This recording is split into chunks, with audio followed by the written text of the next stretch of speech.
Good afternoon, Denver. It is so good to see you. We want to thank Mariachi Luna for playing for us before we began today. That was fun. So I hope you had no problem finding a place to park your car, your boat, your kayak, your canoe. I mean, what is going on around here? It looks more like Ireland than Colorado. Anybody here at Red Rocks Wednesday night? I mean, really, that looked absolutely terrifying. But I'm glad you are here today. I'm glad I'm here today, really.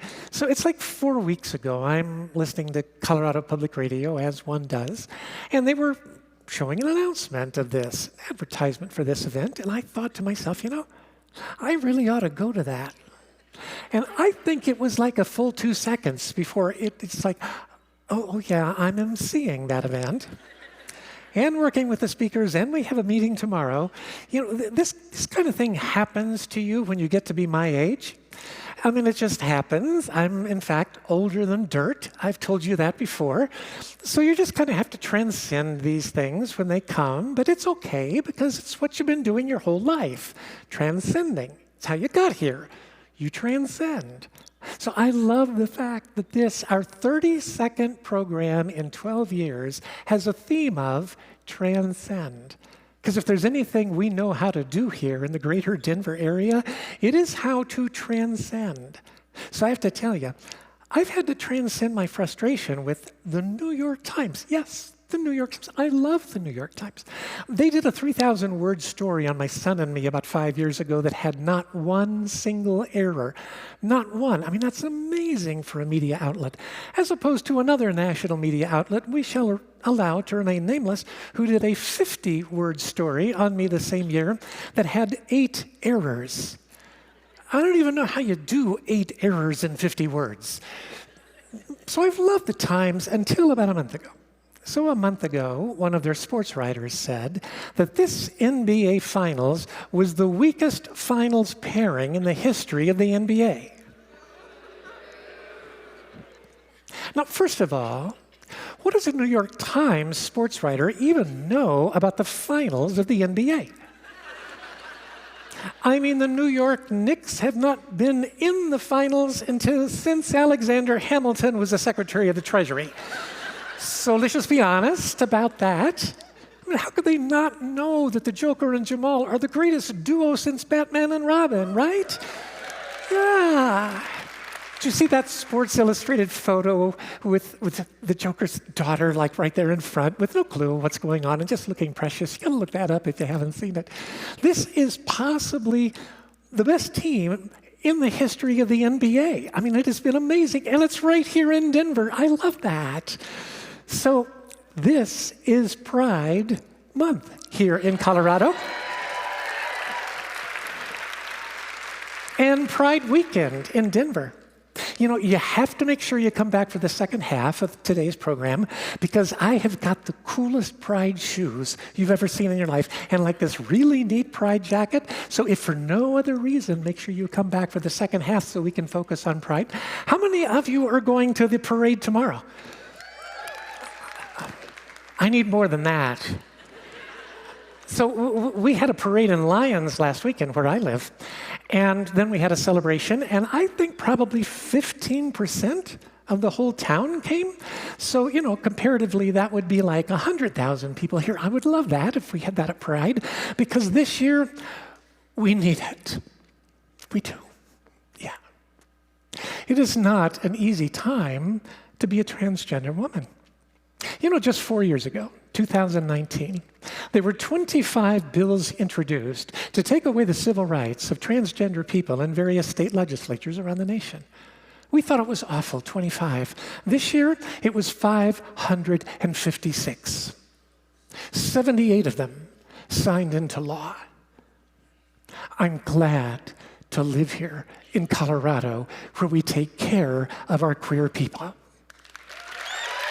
Yeah.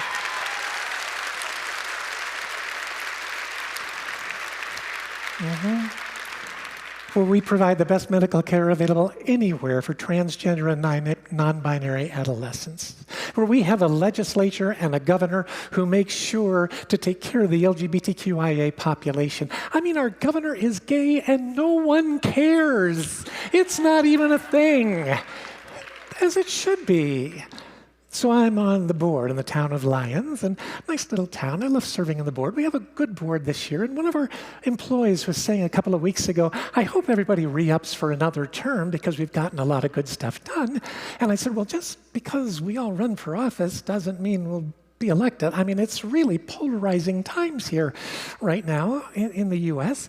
And so I might run, as a transgender woman, I might not be elected, at which point both our town administrator and our mayor said, oh, yeah, that's right. We always forget you're trans. And that is why I live in Colorado.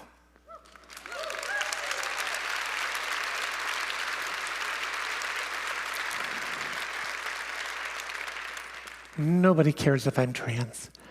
I'm just Paula. Every one of us arrived here today in the midst of our own challenging journey. Carl Jung said life is a short, luminous pause between two great mysteries. I've always loved that. A short, luminous pause between two great mysteries. But you and I both know it's not always all that luminous. Every single one of us here has a story to tell. And if all of our stories here were to be heard today in full measure, we would all be in awe at the ability of the human spirit to transcend. You know, I think of a number of the speakers we've had here over just the last few years. I think of Greg Deal last year, Lindsay Schneider, who talked about Native Americans, indigenous peoples, and our need to care for them. I think about Leslie Herod and Nina Mosby Tyler, who talked to us about the importance of racial reconciliation. And Greg Bland, who was our first speaker ever to do his speech in American Sign Language. All of them have triumphed and risen and transcended great odds just to even be here. Or I think about a lot of our other speakers who have transcended ordinary ways of thinking to help us think in new and imaginative ways. People like Jennifer Reich, who talked about the importance of vaccines and making sure to correct misinformation about vaccines prophetically 4 months before COVID. Or Carson Bruns, whose medical tattoos can take your temperature. Or Aaron Morelli, who was here last year and taught us new ways to think about death and dying. Or K.C. Davis, who taught us how to keep house while drowning. That talk, by the way, has already had 1.4 million views on TED.com.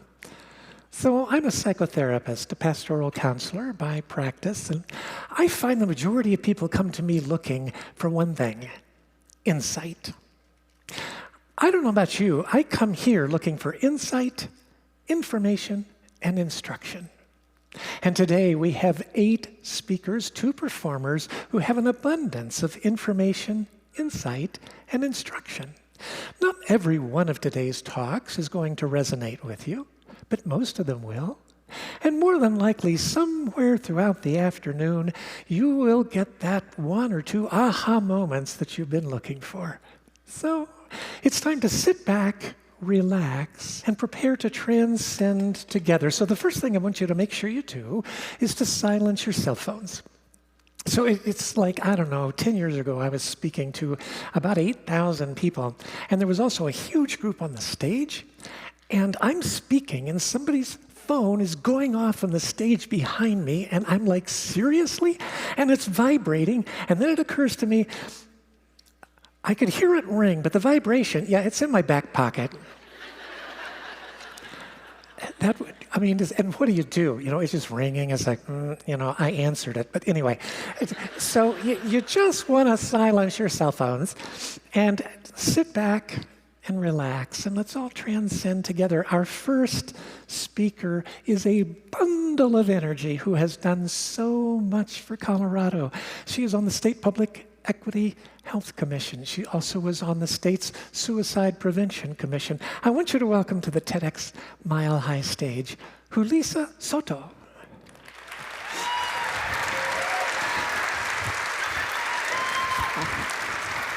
Yeah. Thank you. Versace. Yep, Versace, for sure. Yep.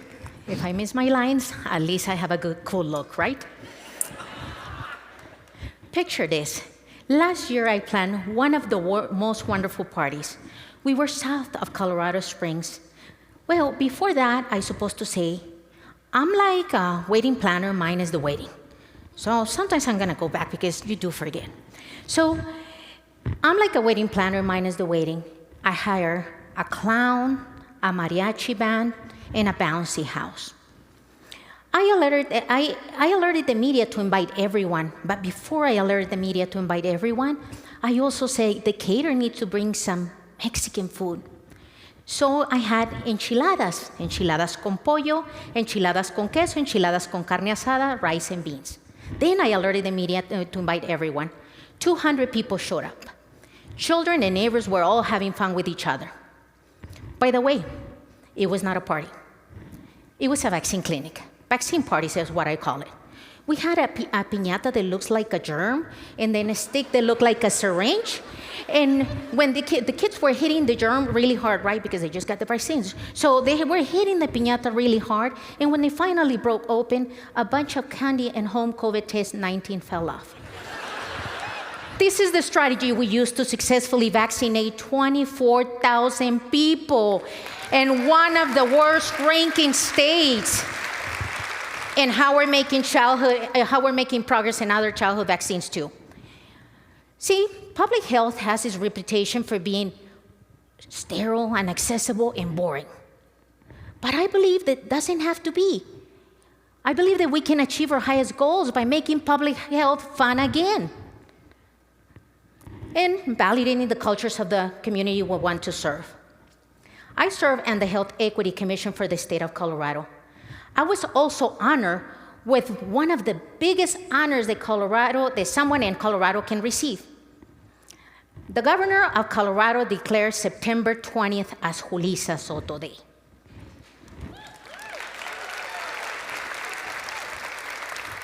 But I told everyone that I become a public health servant in the trunk of a car. I came to the United States as an undocumented immigrant from Mexico with a super abusive husband. I told everyone that I'm so lucky not to be arrested and detained or locked in cages. But I didn't know where to go. And soon, my husband abuse sent me to the hospital again. And there I met a woman who I call my white angel, who helped me navigate the healthcare system and recover from my injuries. And she made me want to give back.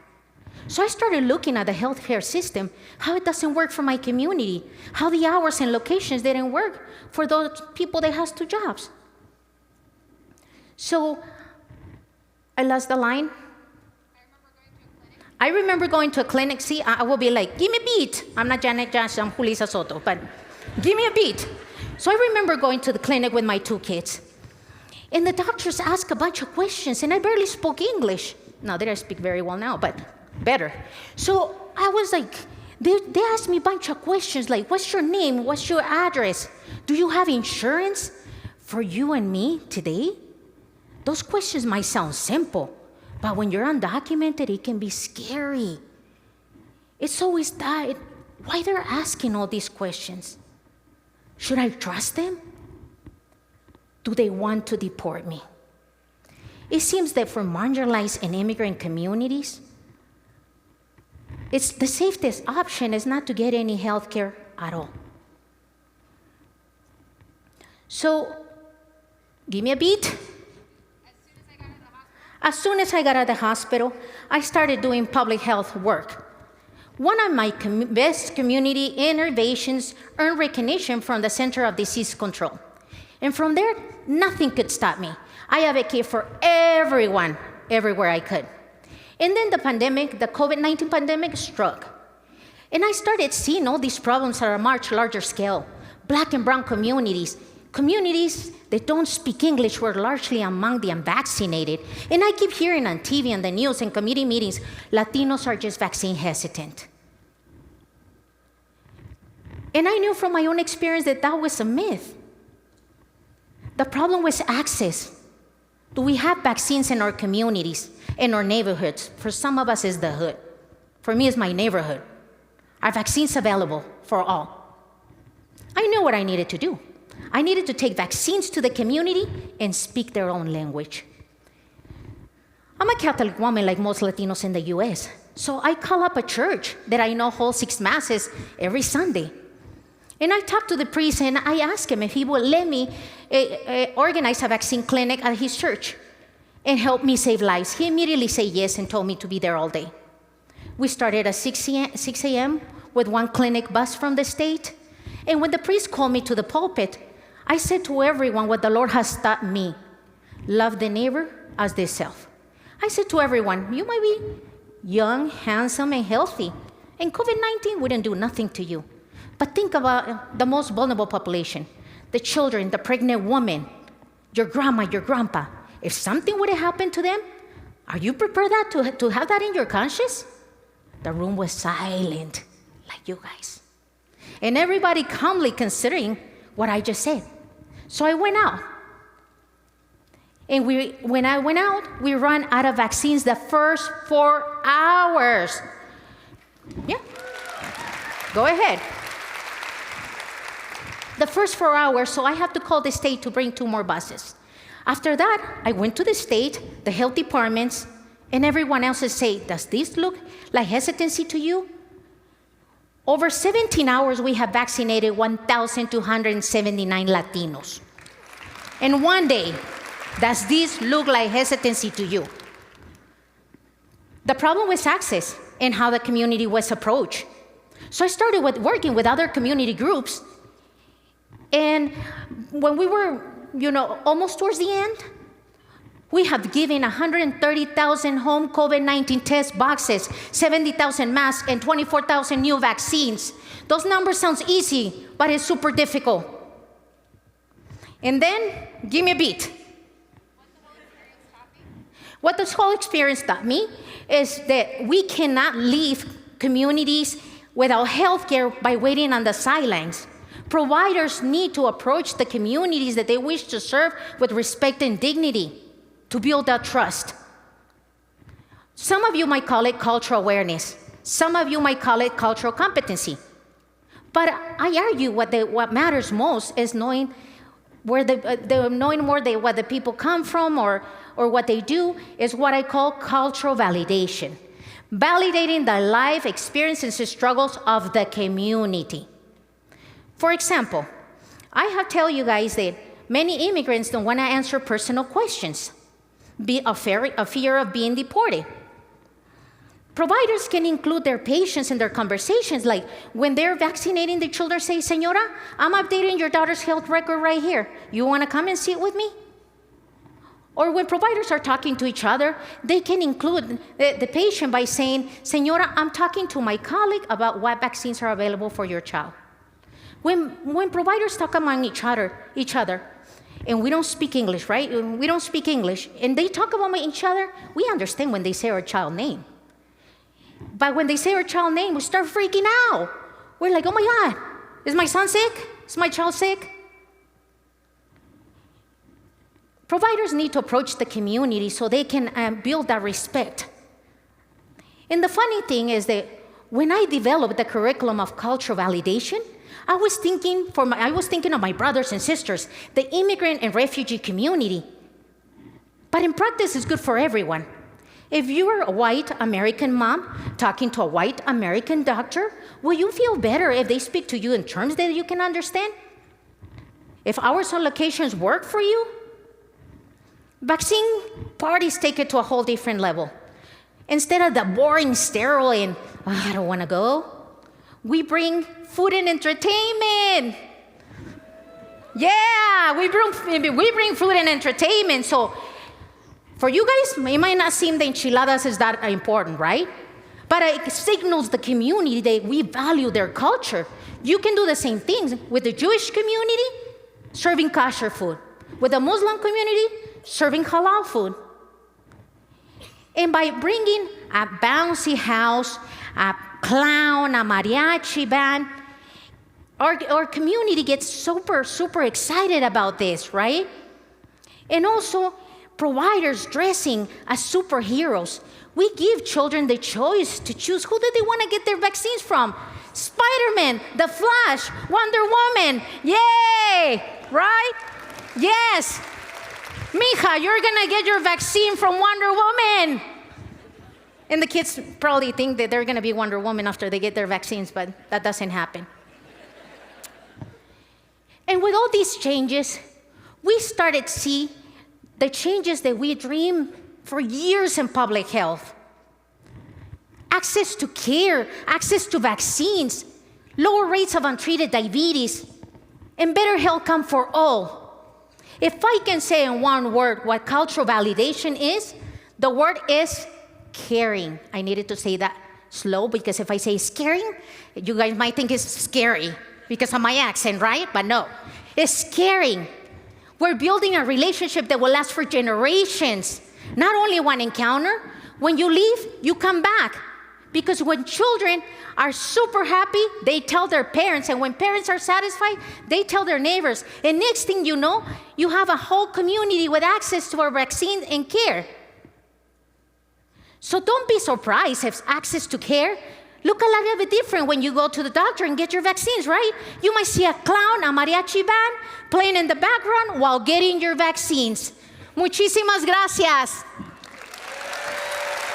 Gracias.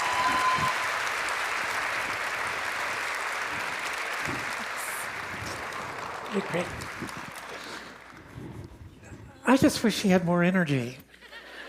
You know, how many of you have been to a TEDxMileHigh event before? 6. Okay. Those of you who haven't been here, we have amazing numbers of displays in the back in the hour you're going to have in the intermission time. More so, I think, than we've ever had before from our speakers themselves. So make sure you take advantage of that. Hulisa and Colorado Alliance, Colorado Access, Regis University have one on public health. You can go there and also you can create some hand sanitizer with your own favorite scent in it. So it's my privilege every time we have an event to be able to work with our speakers. And it's always such a wonderful day when we get everybody together for the first time. But you know, I gotta be honest, there's always one or two subjects that I think, well, that's kind of esoteric. But then I get to know the speaker and I hear them talk about the subject and I realize, oh, it is not esoteric at all. It's critically important information. And then you see their enthusiasm and I just love it. Our next speaker is a professor at Colorado School of Mines. She has worked with the U.S. Department of Homeland Security, Department of Energy, and Department of Defense. She and her wife have 2 delightful little tiny young ones who they are hoping someday, possibly, maybe, will sleep through the night. But in the meantime, I want to welcome on stage the brilliant and possibly sleep-deprived Jen Schaefer. Thank you so much, Paula. And thank you, everybody, for being here. So, pretty much anytime I talk to someone about nuclear energy, they have one of 2 concerns. The first one, is nuclear safe? And to that I say yes. Nuclear is arguably the safest energy technology in existence, and future reactors are planned to be even safer. The second question, what about the waste? Well, and to that, I have a simple response for you.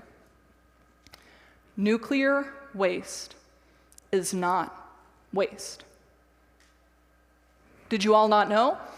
I'm not surprised, especially with such an unfortunate sounding name. Why do we call it nuclear waste if it isn't waste? Well, most people don't spend their free time hanging out with nuclear scientists and posting about nuclear energy. But I do. I am a nuclear scientist. I have been enamored with the benefits of nuclear energy ever since I went to the nuclear chemistry summer school nearly 20 years ago. It's like space camp, but nerdier. And space camp is pretty nerdy. Nuclear energy is one of the most important tools we have in our clean energy arsenal. With it, we can power the entire Earth with low-emission electricity. We can even do space travel beyond Mars. There is a lot to be excited about with nuclear energy, but first, let's talk about this little waste problem. And like I said, the name's a bit of a misnomer. That's because only 5% of nuclear waste is waste. And it turns out that that's not even quite right. 95% of the energy value is still sitting there, waiting to be used. This would be like filling up your 20-gallon Ford Explorer, driving it for a few miles, pulling over to the side of the road, and siphoning out the remaining 19 gallons. This is madness. We wouldn't do this, but we do this every time we call nuclear waste waste. There's so much potential there. We just need nuclear recycling to help us get us there. And so before we nerd out on nuclear recycling, like I said, I'm a little bit of a nerd. I'm going to tell you some of the basics of nuclear energy so you can appreciate how cool nuclear recycling is. So nuclear energy basically happens when an atom splits and energy is released from that process. The energy that comes from the atom that is split is harnessed in the same way that we harness energy from a coal or a natural gas facility. We heat water to make steam to make electricity. Congratulations, you have now passed Nuclear Energy 101. So now, this material, once it splits, becomes really radioactive for a pretty long time. And we need to pull it out from the reactor because contaminants grow in that mess with the fission process. Now, this material that we pull from the nuclear reactors that we call nuclear waste is actually a critical energy resource. This is why, instead of calling it nuclear waste, we could equally call it nuclear treasure. So now this nuclear treasure, formerly known as nuclear waste, at the atomic level is really just a whole bunch of elements. Most of them are uranium and plutonium, and you can make energy from them again, but a small fraction of them, that 5%, are these expensive elements like rhodium or palladium, or critical life-saving elements like medical radioisotopes. If we recover the material and separate the uranium and plutonium and put them back into the reactor, and then sell the expensive and life-saving elements, then nuclear recycling starts to make a lot of sense. However, we know that just recycling the material and getting it back into the reactor isn't the only problem, right? It turns out, as I mentioned, that this material stays radioactive for thousands, if not millions of years.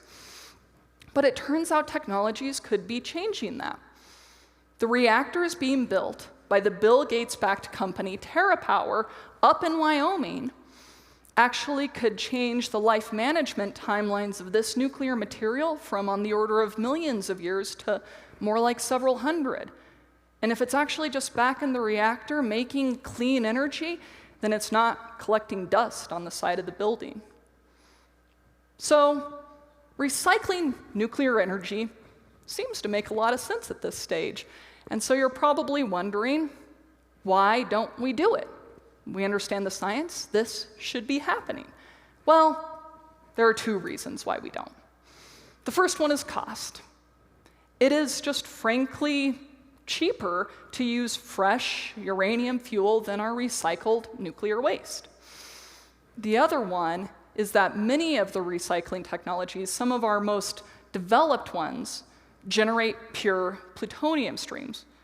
That's right, that plutonium that has been used in nuclear weapons. The Treaty on the Non-Proliferation of Nuclear Weapons basically acknowledges that 5 countries have nuclear weapons. This is the US, the UK, Russia, China, and France. We also know that there are 3 countries that are non-signatories to the Non-Proliferation Treaty. This is India, Pakistan, and North Korea. And I think we can all agree that we don't want more nukes floating around. That's the entire point of the Non-Proliferation Treaty. Non-proliferation is just an unnecessarily fancy word that says, hey, everybody, can we please stop making more nukes? But if the plutonium that we recovered ends up in a nuclear bomb instead of a nuclear reactor, we could have a life-altering, earth-shattering geopolitical consequence on our hands. Like, literally. And this is the work that my research group is working on at the Colorado School of Mines.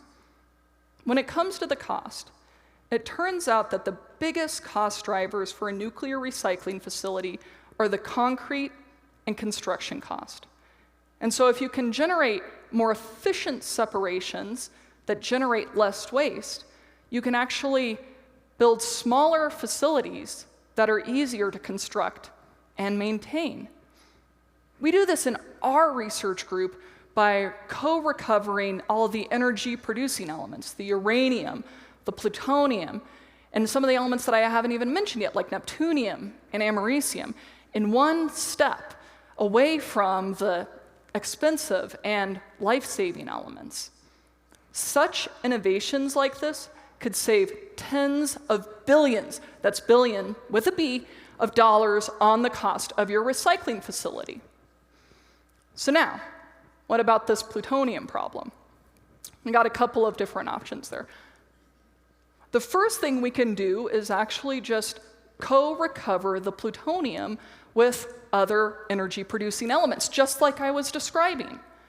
When we do that, we actually make a material that is much, much less attractive for making a nuclear bomb. Additionally, one of the most important things we can do is get plutonium back in the reactor so that it's being split into lighter elements that you can't make a weapon out of. That's right. If plutonium is in the reactor, you can't make a weapon out of it. Finally, the last thing we can do is just keep better track of the plutonium in the nuclear recycling facility. This is a lot easier nowadays with new sensors and digital technologies that we didn't have 70 years ago. And basically, they work like this. Many of you have cars, and you've probably seen a light come on, like an oil light, that lets you know if you're low on oil before your car engine explodes, like maybe happened to me last week. And so, the main takeaway of this talk is that nuclear waste is not waste, but one of our most critical assets in our clean energy future. And some of you might still be a little bit nervous about the safety, and that's okay, because I actually have more good news for you. It turns out that the energy value that we have in our current used nuclear fuel, our nuclear waste, could power our clean energy future for hundreds of years. That's right. By using nuclear recycling, we don't actually need to make any more nuclear waste. And by then, they'll have sorted out fusion. And so, now we know that nuclear waste isn't a nuclear liability, but actually the nuclear treasure that can help our clean energy future. Thank you.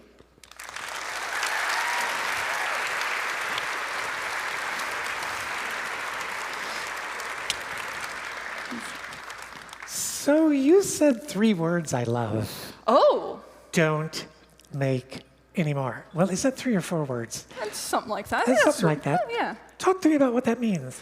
Oh, so not making any more waste. So I was talking about those nuclear reactors that are being built in Wyoming. They actually are much more effective at using uranium than our current reactors.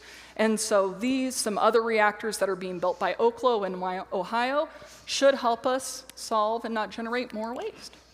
And that's a good thing. This is a good thing, to be as efficient as possible. So you're really excited about this subject. I'm pretty excited, in case you couldn't tell. Yeah. And I think you're the only person who I know who could be called an evangelist for nuclear waste. There have been some others, but yes, this might be true. Thank you so much. Yeah. It's so good having you here. Thank you for the message. Yeah, thank you so much, Yep. Paula. Hope your kids sleep through the night. Me too. Yes. Whoops. It's so neat. They each have carried, Whitney carried their first child, and then Teresa carried their second child. I just love that. And then they are hoping they will sleep at some point in time.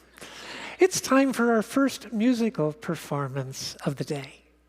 Our first musical performance comes from a young woman who I find to be delightful, who in fact was nominated for the Native American Music Awards. Her music is explorative pop coupled with cinematic influences and honey-like vocals. You're really going to appreciate and enjoy the work of Teresa Sudam.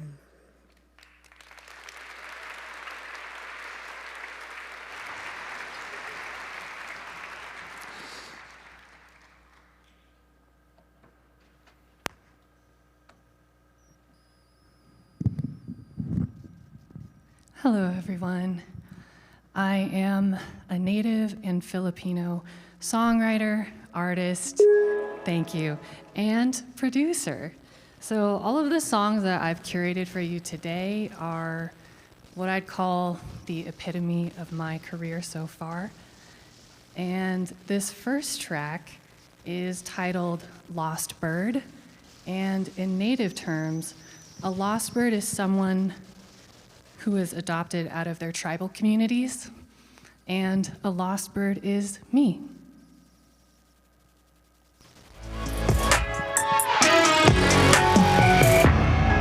You know I'm supposed to be older and wiser. Guess I'm still just waiting for my turn. They call me lost bird, send me spiraling down a rabbit hole, it's frightening. They call me a lost bird. So tell me, what am I supposed to do? Tell me, what am I supposed to do? I'm gonna find my truth, this is my point of view. I know that you don't have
Thank you. I have one more song with you all. And this one, there is a clapping portion at the end. I would love your help. You waited patiently for me to choose. We talked about getting matching tattoos. Just kidding. When I think of you, it makes my day. I'm working up the courage to say that I think you're making me fall for you.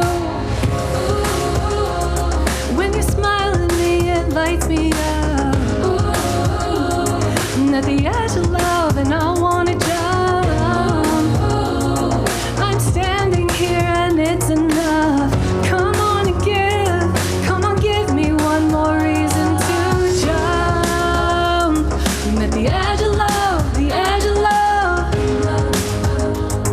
At the edge of love, at the edge of love.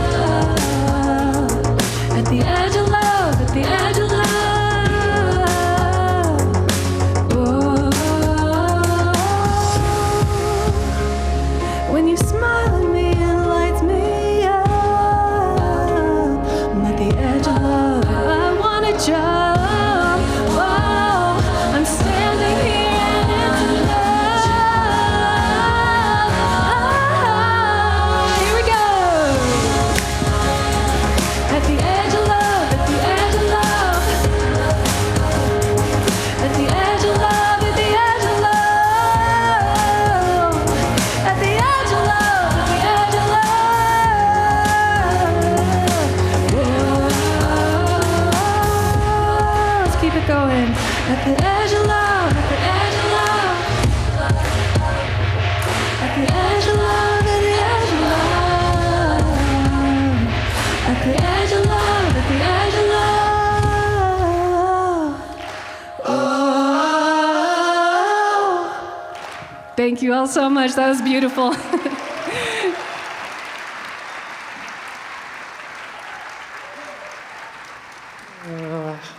Love your outfit. Looks so pretty. Thanks. You know, there's no way we could do all the things we do here were it not for our partners. We want to thank them for the work they do. The Morris Animal Foundation has been with us for quite some time. I appreciate their work because over 75 years, they have put over $300 million or $150 million into over 3,000 different projects, programs, and research activities that will help keep your animals, your pets, and wildlife safe. So we are truly grateful for the partnership we have with the Morris Animal Foundation. I've loved working with FEMA for the last couple of years. I live in Lyons. We had a really bad flood 10 years ago. Just this past year, they finally finished their final project with us, and they've really helped us change the entire town for the better. We're so appreciative of them. But they also do a lot of work in helping us to get ready for potential natural disasters that might come our way, helping you put together a go bag or a plan for what to do with your wild animals. Well, not your wild animals, your own pets, which might be mild on occasion. Can't get out of that one, Paula. So yeah, they have the ability to do that with you. And then one of the things that they're going to be doing next week, we have an adventure with them next week, Wednesday or Thursday, the 29th, whatever day the 29th is. I think that's Thursday. We have an adventure with them. You can sign up at our website, and it will be in Rhino at the Taxi Pavilion. And they have a new thing called Art Walk, where they're working with communities to create interactive art projects that will help you understand how natural disasters might affect your community. And so the Denver artist Matt Barton will be there, and you can do that with them on the 29th. Also on July 11th, their popular Flood Walk is going to take place one more time. You can see that at again, you can sign up for that at our TEDxMileHigh site. That you also will be able to meet them on July 11. That's held in the evening. do it at REI, meet right in front of REI, and then go down to Confluence Park and take a look at how some of the floods have affected the Denver area. We are grateful for them. We're grateful for our relationship that we have with Colorado Public Radio. Right now, I'm really enjoying Michael Elizabeth Sakas's Parched podcast, but all the issues we have here in the West about water. You can go up to the third floor, see their display there, and see all the different podcasts they have for us right now. We are always appreciative to Yellow Dog Printing and Graphics that does all of our signage for us here. They've been working with us for a long time. We appreciate them. We appreciate Bigfoot Web. Bigfoot Web is a place you can go for web development, web design, video help, digital marketing, and maybe the best thing about them is if you're a new company, they will do your web design for you, and they will including financing it for you. And so we appreciate the relationship we have with them. With Betcher Foundation has been bringing young people into great opportunities for education for a long, long time. It's bringing the brightest and the most curious young minds to solve the problems of the world. We're appreciative of Cognizant, an IT and consulting firm that works with the world's largest corporations to make them more efficient and more effective. And then we're also grateful for the relationship we have with Delta Dental, the largest nonprofit provider of dental care in Colorado, also work in a lot of the nation. You know, I didn't know a lot about Delta Dental until I was putting this stuff together, and so I looked their website up 3 nights ago, and I signed up. It's really a good program, so we're appreciative with Delta Dental. We also need your help. You know, we're one of the largest TEDx's in the world. A lot of our talks are picked up by TED.com, which is an amazing honor, but we cannot do it without you. And so what we need you to do today before you leave is go to TEDxMileHigh.com/contribute. And you can go to the button that says Donate Now, and you can give now. Or if you want to, you can also text Transcend to 53-555. So text any amount to Transcend 53-555. We're very, very appreciative of the help that you give us at TEDx Mile High. So I moved from New York to Colorado 16 years ago. And in New York, I lived there for 35 years. And you know, I don't think I ever had a water bill over $50 a month. So then I move out here, and my first water bill is $250. And I think, well, this isn't going to work. So I xeriscaped about half of my yard, and I keep waiting to do the other half. But after working with this next speaker for quite a while now, I don't want to just xeriscape the other half of my property for the sake of saving water. I want to do it for the sake of my soul. She is the most delightful human being with the most ironic spirit, soft-spoken voice. She comes to us from Austin, Texas. You're going to love what you're going to hear from Amy Hovis. Amy.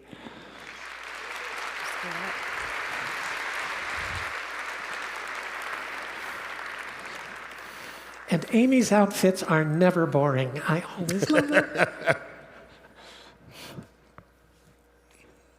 Our environment affects you in ways that are hard to even explain.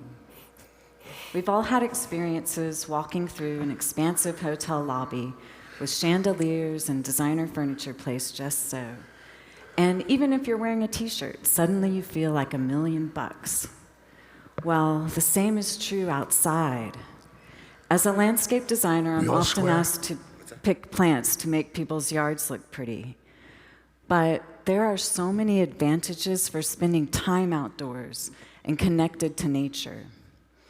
At a time when we're clearly witnessing the effects of climate change, water shortages, and the severe decline of insect and bird populations, providing native plants is becoming increasingly critical. What you do with your own little piece of the earth can make a difference in the world. But it goes even deeper than that. A well-designed landscape can fundamentally change who you are. It can elevate your day-to-day experience of life, create new rituals and habits, strengthen relationships, create memories, and leave a legacy. So the question isn't, what do I want my yard to look like? It's more like, what do I want my life to be like? What would make me feel incredible? Who do I want to become? I first discovered this in France after having grown up in Houston with basically a yard of dead grass. I'd moved to France with my former French husband, and we were staying with his parents while we were both looking for jobs. I spent every day in this little wild garden. There was a cherry tree full of cherries that would drop to the ground. I'd pick berries from the garden and make tarts. His parents ground their own wheat to make their own bread, which they baked in an outdoor oven that they also built themselves. And that was a little over the top maybe, but the senses and the sounds and the textures awakened me. Unlike in the US, where when we eat outside, we eat on paper plates with plastic cutlery.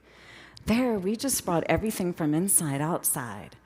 We sat on nice chairs and ate off real plates with cloth napkins and had wine from really nice glasses. Every day was a special occasion. Every day felt like a special occasion, and it was. Drinking wine from a plastic cup and wiping your hands on paper towels is not the same. In this garden, we had deep, enriching conversations dining outside, and later around a fire next to the vegetable garden. I felt happy and inspired. I felt strong and smart. It made me want to be a better person, and I felt my best self when I was there. I've brought this philosophy back with me to the US, and today I specialize in hyper-local sustainable design. And I believe that no matter what your budget is or your space, a yard, a patio, a balcony, you can elevate your life by making your space a reflection of you. So rather than starting with the plants, I say start with your personality. Whenever we begin a project, we always ask clients a ton of questions. And some of those questions may seem silly, but the more we know, the more we can tailor a space around you. So, for example, your personality. Are you someone who needs a lot of downtime alone?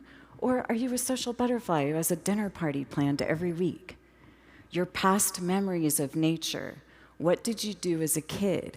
Did you love climbing up trees, reading beneath them, swinging in a hammock, searching for toads? And your profession. How do you spend your time each day? A few years back, a woman called me up, and she said her husband was a hardworking guy who spent most of his time working at the computer, but the view outside his window was boring and neglected. When we came to visit the site for the first time, indeed, it was pretty unlively and cramped. We could see on the iNaturalist app that the neighborhood was teeming with wildlife. There were birds and butterflies, foxes, raccoons, and screech owls. But because the space was so barren, none of those creatures ever showed up. And that was a bummer because the husband happened to be an avid bird watcher. So we played with the shapes and the forms, and we came up with a plan for how to fit it all in, like a puzzle. Everything was designed to be viewed from his home office window. We created custom bird feeders and a concrete water feature with a bench so that humans could sit and so that birds could come and splash around. This architectural feature creates the feeling of a separate outdoor room with steel posts for vines to go up that also hold string lights. Outdoor office by day, family dining by night.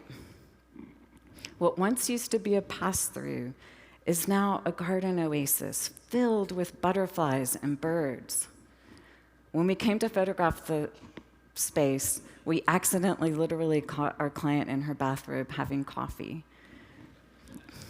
She tells us that she never imagined that she would spend so much time outside, and this space has become her favorite space in the house. A lot of time people see our website and they see multi-million-dollar houses and they think, oh, I could never do that. But this project is a great example of just how much you can do with a small space. When you take a good look at your personality, your preferences and aspirations, it becomes clear what matters to you most. So what would you like to do more of? Almost anything you already do inside, you can do outside. For example, Bathing outside is amazing. Reading, cooking, Saturday pancakes, yoga, watching movies. We worked with a family who spent most of their time indoors on computers, but they loved to play games. So we designed an outdoor chess set strategically placed right in front of their windows to entice them outside, and a labyrinth for them to run around with a secret fairy garden. With good design, any element of your life can be more inspiring. And without a doubt, the most inspiring thing about my job is taking a barren space, inviting nature back in, and watching it come to life. A woman called me up and said she wasn't really an outdoorsy kind of person, and she wouldn't be spending much time in her yard. But she wanted us to fix some major drainage issues, and she wanted us to make her yard as beautiful as her home. So with an open invitation like that, we took the opportunity to bring ecology back to the site with a sea of inland sea oats for the birds. And rather than a direct path from the street to the front door, we created a meandering, suspended entry traversing over a pond with plantings strategically chosen for their fragrance, sustainability, and drama. It's all about elevating the daily experience of life and encouraging our clients to slow down just a little and enjoy their surroundings. One of my favorite examples is a couple who came to us with a builder-grade landscape of mostly river rock that was really hard to walk on. And beyond the house was a massive lawn with spray irrigation that was hard to maintain and costing them a fortune in water, especially during this age of drought and water restrictions.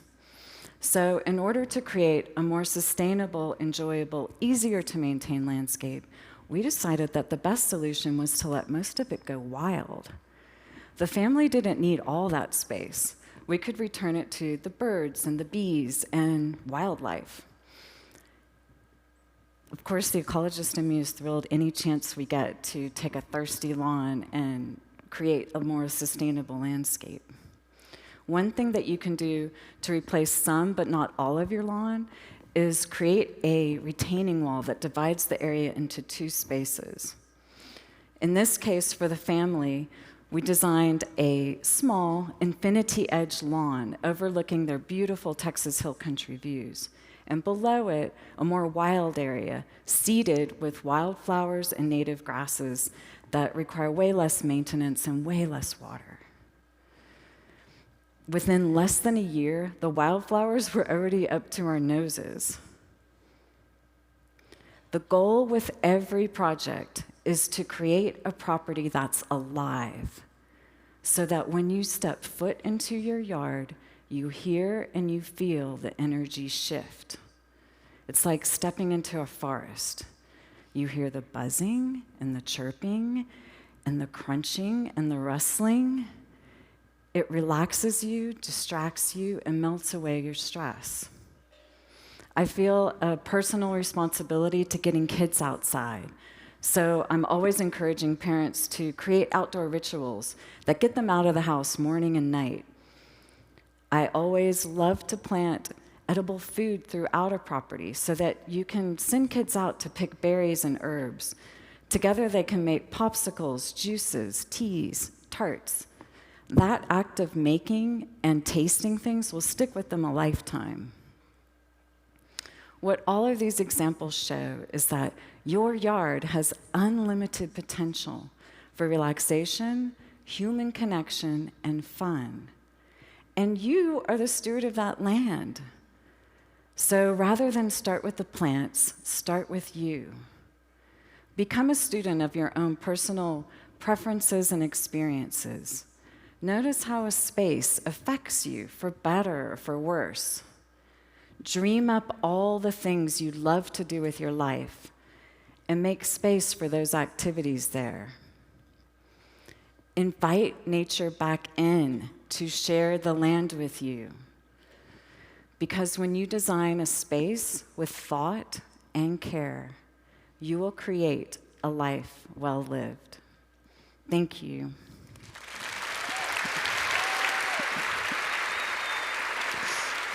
Thanks.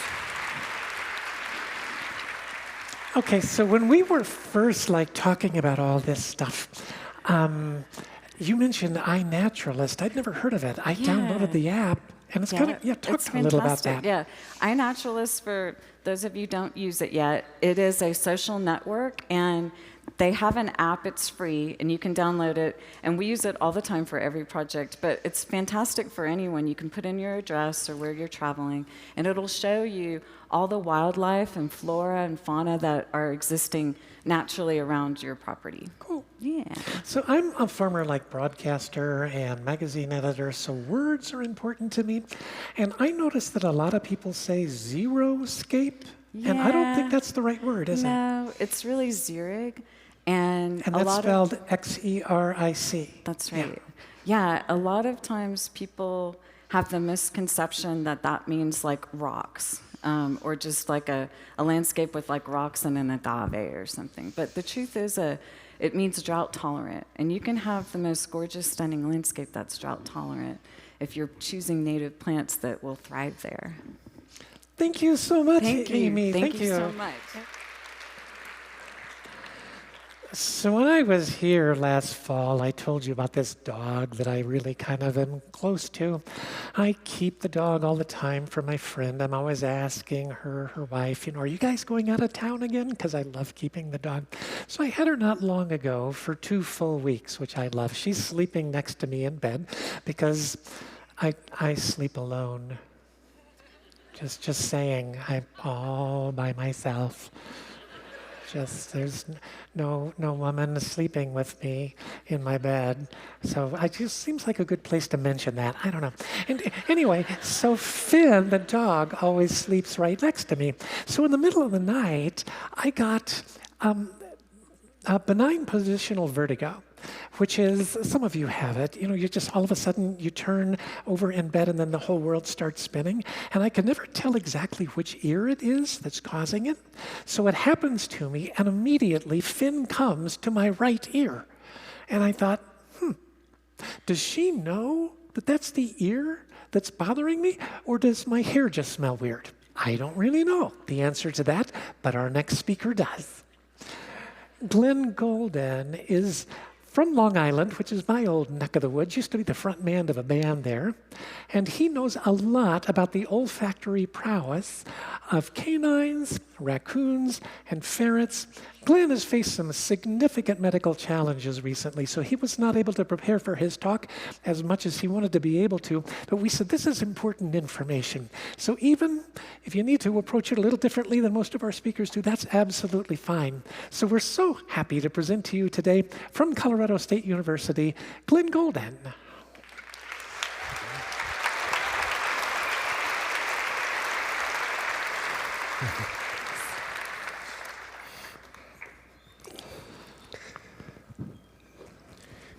You know how smoke detectors work, right? So imagine if we had something like a smoke detector, but for diseases. Instead of testing the air for smoke particles, this alarm would look for tiny traces of an odor profile associated with being infected by a virus, for example, all day long, 24/7. But the second the odor profile reached a certain concentration, the alarm would start blaring. Immediately, you would know that you were sick, that you should see a doctor, or at the very least, that you should isolate yourself. Ideally, this mechanical nose would sniff out a virus before you showed any symptoms or spread it to anyone else. Because if we learned anything from the COVID-19 pandemic, it's that testing matters. And the sooner we know you're infected, the better. A mechanical nose like this could stop pandemics in their tracks, and not just for humans, but for animals too. Take the high pathogen avian influenza virus that left 53 million chickens dead in the US alone and caused egg prices to skyrocket. It's easy to test chickens for avian influenza virus, but there are tens of thousands of chickens at any given farm. So which ones do you test? Wild waterfowl are basically asymptomatic and can transfer the virus just by landing on the farm. And if you do have a sick chicken, by the time you get the results back, it's probably too late. The whole flock is sick. What we need is a mechanical nose testing the air 24/7, nonstop. That is the ultimate end goal of my research. Well, not just my research, but a whole field of biologists, chemists, mechanical engineers, and physicists studying odor and scent detection. But building a mechanical nose is really hard. The mammalian olfactory system is incredibly complex, detecting thousands of odors across combinations of millions of olfactory receptors. We have a lot to learn before we can design this disease-detecting mechanical nose, but I know how we're going to get there, using everything we're learning about how dogs smell disease in wildlife. For decades, we've known that dogs can smell cancer, high and low blood sugar, seizures, and other non-infectious diseases. They're not just smelling the disease per se, but the metabolic results of being infected. If you have diabetes, for example, your sweat, blood, and urine smells differently when you have high blood sugar. That's why doctors use to sniff or even taste their patient's urine to test for diabetes. Thank God for modern science, right? But you can train a dog, ferret, or rat to detect high blood sugar the same way, by rewarding them with their favorite treat or toy anytime they indicate they smell the correct sample. They quickly learn to pick up the odor that will get them the reward. Of course, this is very useful information for an individual with a specific disease, but what about on a larger scale? Can we train animals to sniff out infectious diseases and stop their spread? I believe the answer is yes. My obsession with all things animal started when I was a little kid, but for a long time it was just a hobby. My real passion was being the front man and lead vocalist of a band called Fatal Attraction that toured around the New York tri-state area. In fact, this is the first time I've been on a stage since 1991.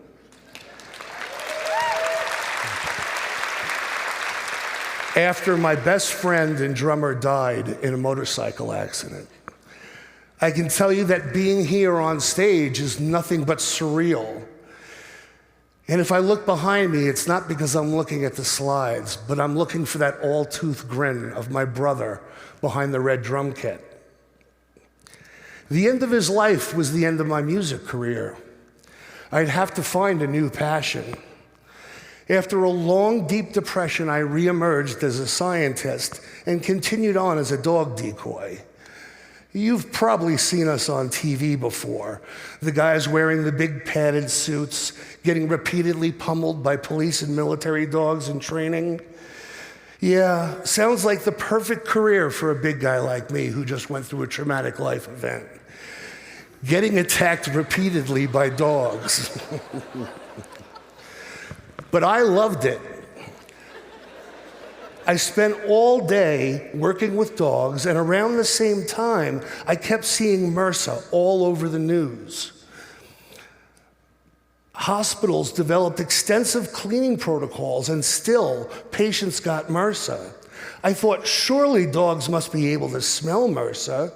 So my initial naive as hell idea was to bring dogs around hospitals to detect specific areas where MRSA colonies were growing. Kind of like a drug dog at the airport. I just missed the small detail that no surgeon was going to let a dog into a room where they'd be exposing patients with large open incisions. Not that I would let that kind of detail stop me.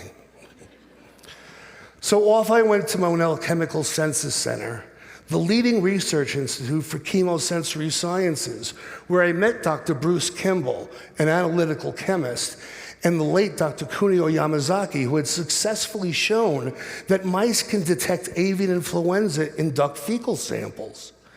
While I was working on another postdoctoral project for Bruce, they were looking to do the next round of avian influenza virus studies, this time using a different species as the biodetector. My first thought was giant Gambian pouch rats, the hero rats you've seen detecting landmines in Africa. But Gambian pouch rats are a highly invasive species in the US, and there was no way that they were going to let me import any. I considered raccoons because I was a chimney sweep when I came off the road as a musician. And I often found an orphan raccoon at the bottom of a chimney. I would bring it home and nurse it back to health. Raccoons are incredibly intelligent and really easy to train. But as they get older, they become very protective of their person. And they're not afraid to use violence against everyone else. And then I read a research paper about how ferrets interact with humans like dogs do. Yeah, ferrets. Ferrets can hold your gaze, and if you point your finger, they'll follow it to see what you're pointing at. So we ordered 8 young ferrets and got to work. To figure out whether ferrets can accurately detect avian influenza virus, we trained them using 2 different chemical samples, one with an odor similar to an infected duck and one with the odor similar to a non-infected duck. If the ferret alerted by scratching on the correct box, we clicked the clicker to mark his behavior and then gave them a tasty reward with a syringe. Very quickly, ferrets learned to identify the sick duck chemical samples with 90% accuracy. And that's great for in the lab. But if we wanted to use ferrets to detect avian influenza in real life, they wouldn't be sniffing pure chemical samples, but real duck poop. And poop is obviously more socially salient, aromatically complex, a lot of competing, compelling odors in a very tiny little package. We still had the fecal samples from the mouse experiment that had been sitting in a -80 freezer for the past 6 years. We put 5 boxes in a row, 4 with negative samples and 1 with a positive sample, in a different order each time so the ferrets couldn't predict which box contained the positive sample. I remember watching each ferret approach the positive box, smell it for a bit, and then start to move on to the next box. And my heart would sink. But before I could even sigh, every ferret spun around and slammed their paw down on the box holding the positive sample. The ferrets were right 79% of the time. And they could detect the odor change a day before and at least 1 day after traditional medical testing. The next step was to transition to dogs, because as much as I love ferrets, they just aren't suited to high-traffic places. I mean, imagine seeing a ferret on a little leash at the airport, on an egg farm, or at a highway stop sniffing livestock crossing state lines. It would be hilarious. It would be adorable, but it would also be imperfect. Because ferrets are prone to distraction and less motivated than dogs, especially in chaotic environments. So just like the ferrets, we trained up a group of dogs, and they could detect avian influenza virus with 85% accuracy. 85%. It didn't really matter which breed of dog, so long as they were physically capable of doing the job and very motivated. These dogs could work on chicken farms, do a quick scan of the chickens every day, and sniff out bird flu before it spreads to thousands of other birds. Hunters coming off the lake with their harvest could use these dogs to tell them which ducks were infected and which weren't. But what about other diseases? Recently, my team has been working on chronic wasting disease in white-tailed deer. Chronic wasting disease, or CWD, is a fatal, highly transmissible disease that affects cervids like deer, elk, and moose. If you never want to sleep again, feel free to look up prion disease after my talk. Basically, prions cause proteins to misfold in the body, which then accumulate in the nervous system, resulting in spongiform encephalopathy, which is really just a fancy phrase for huge holes in your brain. Literally the stuff of nightmares. CWD spreads from infected deer through bodily fluids and tissues. So it's not just deer-to-deer contact that's a problem, but the environment as well. A healthy deer can get CWD by drinking from a water source where a sick deer had drank from days or even weeks before. So using the same techniques we did with the avian influenza, we trained dogs to detect fecal samples from CWD-infected deer. The dogs were 94% accurate in the lab and 80% accurate in the field, even when they were distracted by moving tractors and combines. But what's even more impressive is we could transition these dogs from fecal odor to whole body odor with 81% accuracy. That means we could use lab-trained dogs as a rapid, non-invasive test at hunter check-in stations to prevent hunters from eating CWD-infected deer meat. And we could deploy them to live deer farms to alert farmers of infected deer in the herd. This research is groundbreaking. Our results suggest that not only can dogs, ferrets, and rats accurately detect the odor profiles of infectious diseases, but in some cases, they can do it sooner than a traditional medical test. And like I said earlier, timing is everything. The faster you detect a disease, the sooner you can eradicate it. In the long term, the more we learn about odor detection, the faster we get to a mechanical nose. And though it may be many years before we have both a smoke and a virus detector in our homes, dogs, ferrets, and rats can be deployed to labs worldwide in a matter of months. So the next time you get a rapid, non-invasive pathogen test, it might not be a human with a pipette, but a little ferret on a leash doing all the work. Animals really are our best friends. It's not just that they love us unconditionally, it's that they can truly save our lives. Thank you.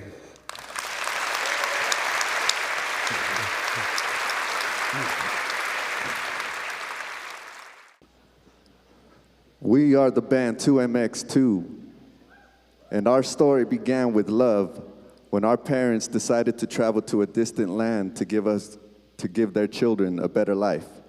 This is an immigrant's love story. Check.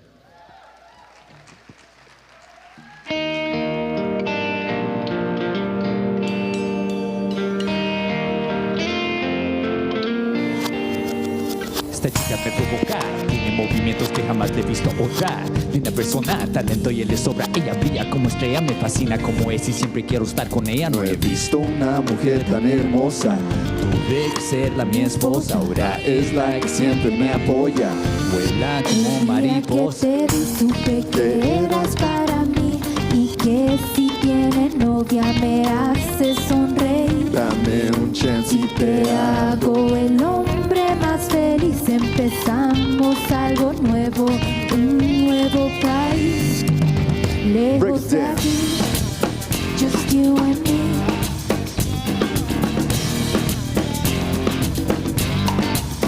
Lejos de aquí, just you and me.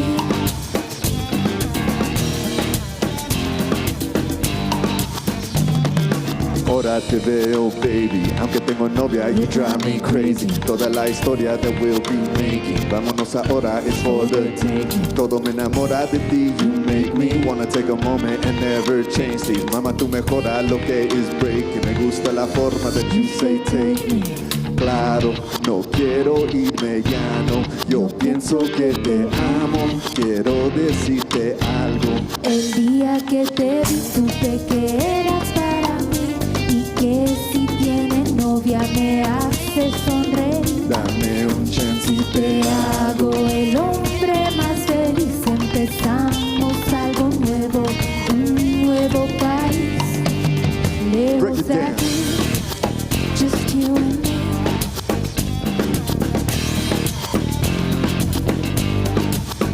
lejos de aquí, just you and me.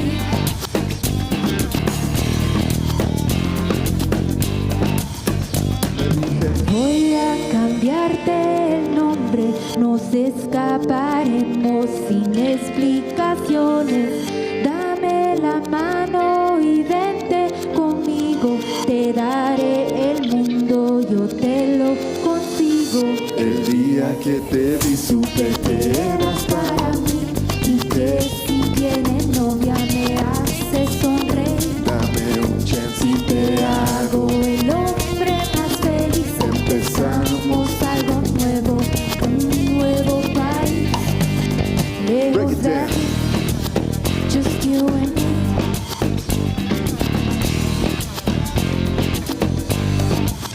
Lejos de aquí, just you and me.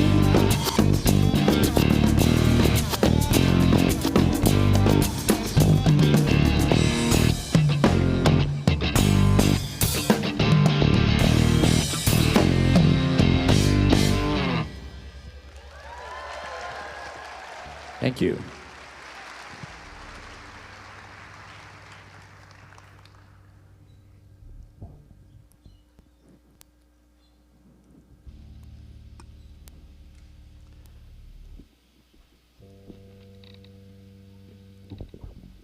Yeah. How y'all doing out there?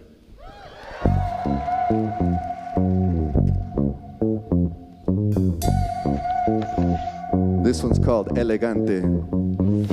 La chica, tú mi bailarina, mira, ven aquí. Sigue el ritmo de la pista, mira, Es así, es así. Mira, el flow es bueno y motiva. Comienza el show y alzan la cortina. Aguanta el calor, osa de la cocina. Como dice, we're kicking it como pipa. Chica, mueve la cintura y brinca. Ve la gran imagen que ese artista pinta. Linda, ese ganó mi corazón. Baila mi mamita que me quita mi bombón.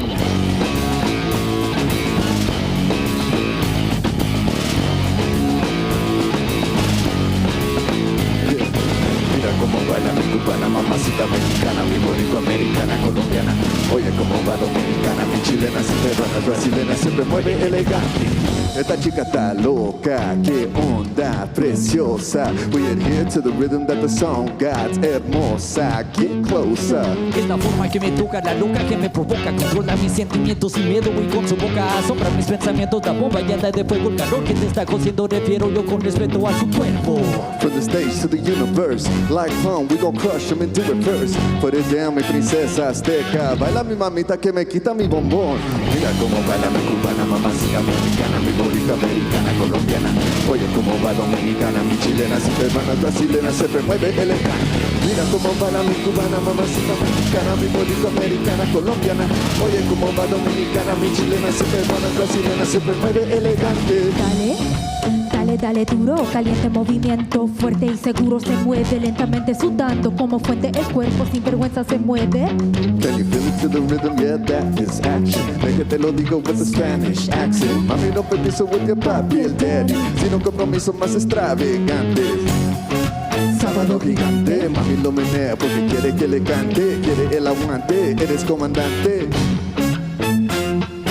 Dile a tu comadre que nos vamos a el baile. Dile que se venga que yo tengo mis compadres. Ya me he acostumbrado a la vida del viaje. Mira cómo baila mi cubana, mamacita mexicana, mi boricua americana, colombiana. Oye cómo va dominicana, mi chilena, si peruana, brasilera, siempre mueve elegante. Mira cómo baila mi cubana, mamacita mexicana, mi boricua americana, colombiana. Oye cómo va dominicana, mi chilena, si peruana, brasilera, siempre mueve elegante. Dale duro, caliente movimiento, fuerte y seguro se mueve, lentamente sudando como fuente el cuerpo sin vergüenza se mueve. Elegante.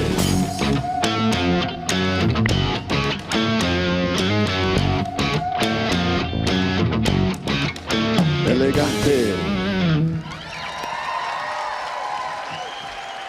So for this next one, we're gonna need your help with this. Whenever we put our fist in the air, we want you to say, "Si se puede." Y'all think you could do that? All right, let's practice. Todos adelante. Si se puede. Vamos a gritar que. Si se puede. ¿Cómo se les hace? Si se puede, si se puede, si se puede. Yeah. In the words of Dolores Huerta. Todos adelante. Vamos a gritar que ¿cómo se les hace? Sí se puede, sí se puede, sí se puede. Todos adelante. Vamos a gritar que ¿cómo se les hace? Sí se puede, sí se puede, sí se puede. Yo soy un bandolero y digo lo que quiero. Rebelde es el gobierno, que se vaya al infierno.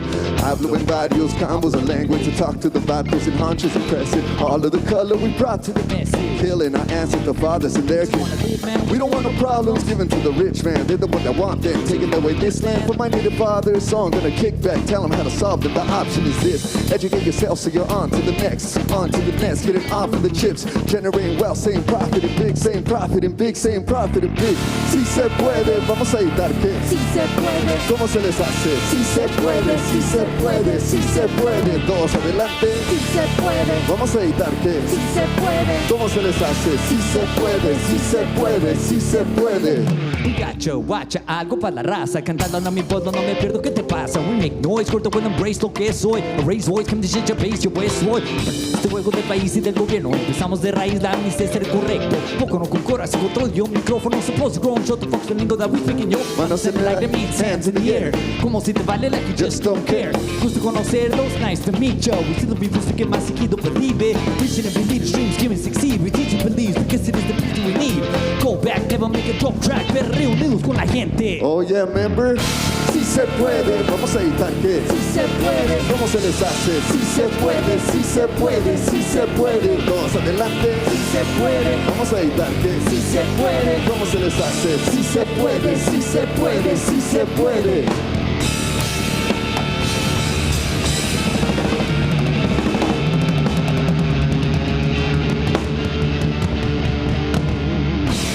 Tampa, make some noise! We are the group 2MX2. Thank you. Peace, one love, y'all.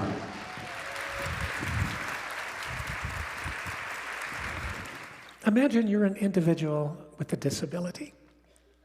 And you've overcome, you've transcended that disability to become a world-class athlete who actually is able to win at the Paralympics. And then imagine that you actually get good enough that you could compete in the Olympics. But there might be some issues. Who are you going to look for?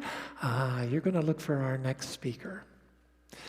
A runner and a kinesiologist who in fact focuses on the needs of just the people I'm talking about. She is a professor at the University of Colorado Boulder. Please welcome to our TEDxMileHigh stage, Alina Grabowski.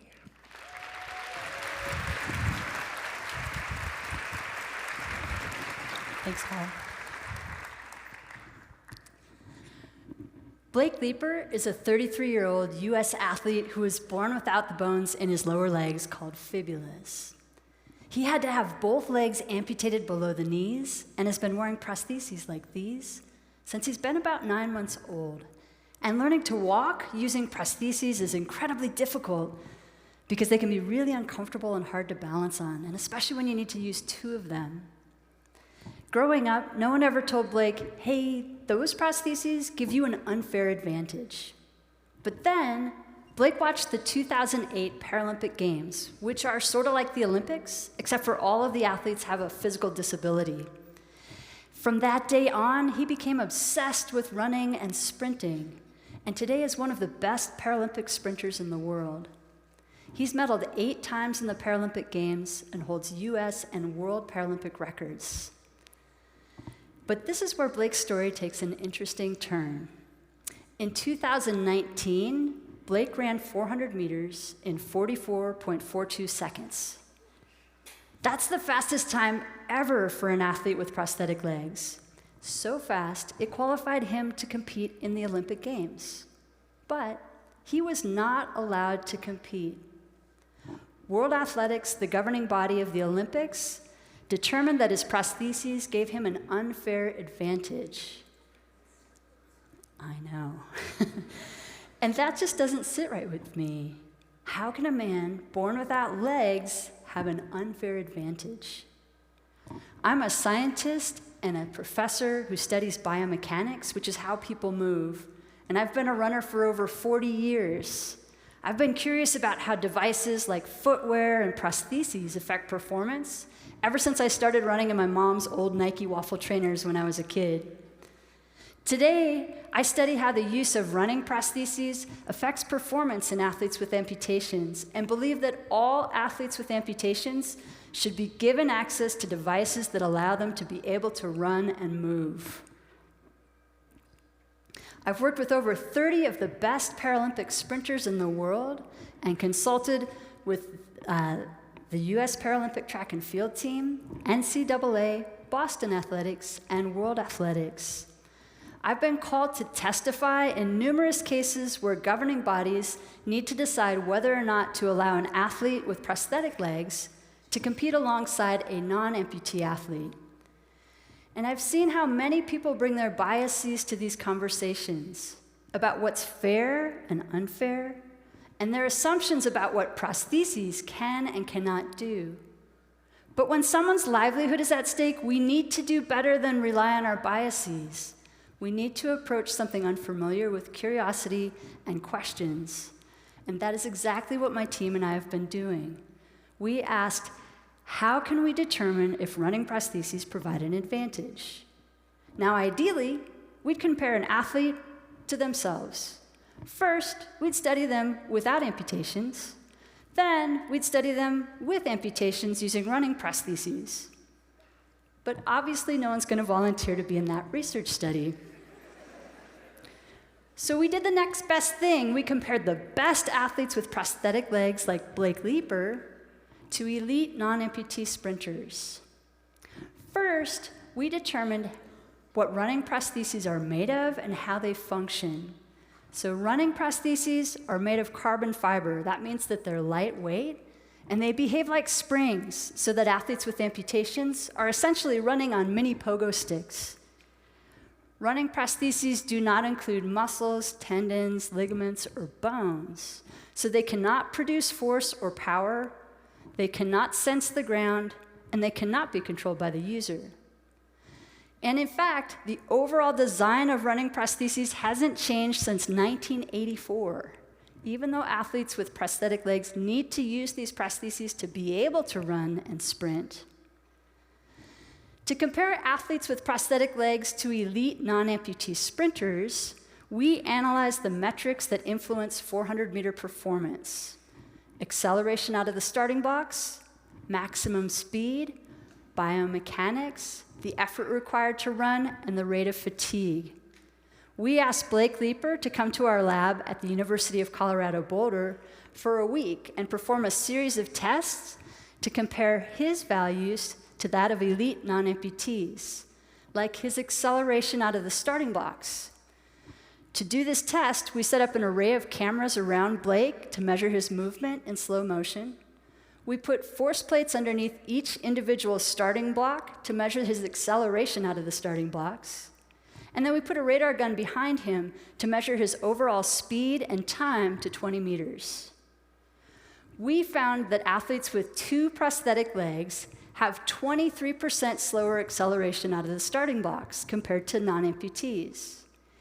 And we found that Blake Leeper's time to run 20 meters was 40% slower than sub-elite non-amputees.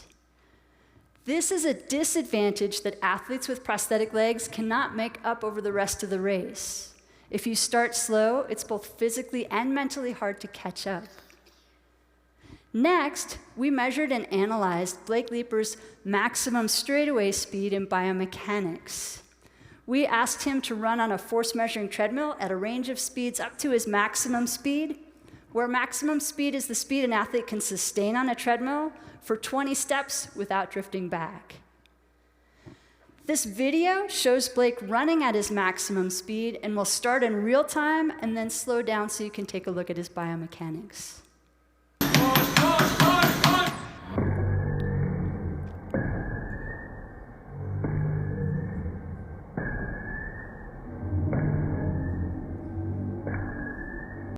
Prosthetics or not, you can appreciate his remarkable athleticism. But these tests confirmed other tests we've done where we found that athletes with prosthetic legs have slower maximum straightaway speeds compared to athletes with biological legs. And the use of a running prosthesis decreases the force applied to the ground by 9% and slows limb repositioning at the fastest maximum speeds compared to a biological leg. That's important because in order to run faster, an athlete should generate more force on the ground and reposition their limbs faster.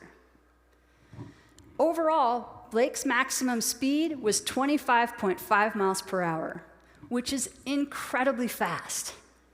But it's not as fast as the fastest non-amputee sprinter or as fast as the fastest speed for an athlete with just one prosthetic leg. We also measured and compared maximum curve running speed and found that athletes with prosthetic legs had slower maximum curve running speed, where both athletes run on the curve for over half of a 400-meter race. In addition, we found that the effort required to run and the rate of fatigue are similar or worse for athletes with prosthetic legs compared to athletes with biological legs. Finally, some people presume that athletes who are taller have an unfair advantage compared to shorter athletes in sprint events.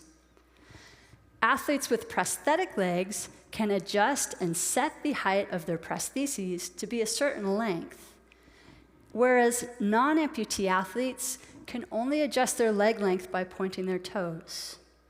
But if we break this down a little further, to run faster, an athlete needs to have a longer step length, which is the distance an athlete moves forward during a step, a faster step frequency, which is the number of steps they take per second, or both metrics. Taller athletes tend to have longer legs, and so they have longer step lengths. But longer legs are heavier than shorter legs, so they take longer to reposition and thus have slower step frequencies. All that is to say is that taller athletes may not necessarily have an advantage in maximum speed compared to shorter athletes. So what does all this mean taken together? Well, we found that athletes with prosthetic legs do not have an advantage in acceleration out of the starting blocks, maximum speed, biomechanics, the effort required to run, and the rate of fatigue. Our scientific evidence has been used to support the inclusion of athletes with prosthetic legs in NCAA track and field, the Boston Marathon, and the 2012 Olympic Games, which seems very convincing. However, Blake Leeper was still not allowed to compete, based on the notion that he was too tall and that his prostheses gave him an unfair advantage. I'm disappointed in that decision, but we'll keep publishing scientific research with these remarkable athletes to chip away at biases and assumptions with scientific data. One day, I believe that prostheses will not only restore movement, but outperform biological limbs. But the data suggest we are not there yet. We all have personal biases that affect the decisions we make, but we cannot let our gut reactions exclude people who are different than us. Recognizing and addressing our biases is a critical step towards a fair and equitable world. Thank you.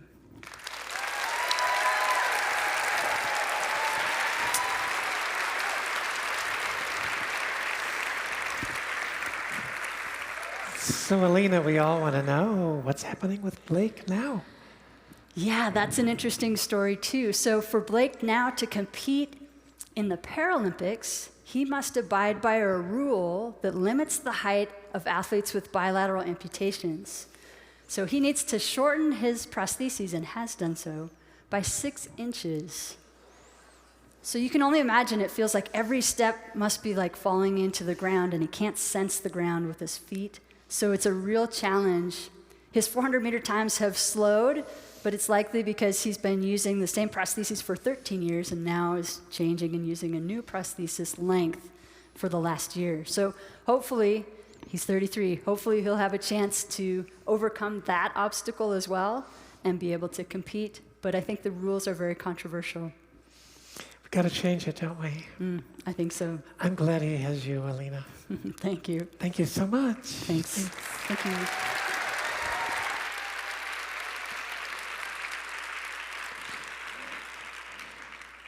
So I have two close friends, in fact, they're here today, who lost their home in the Marshall Fire.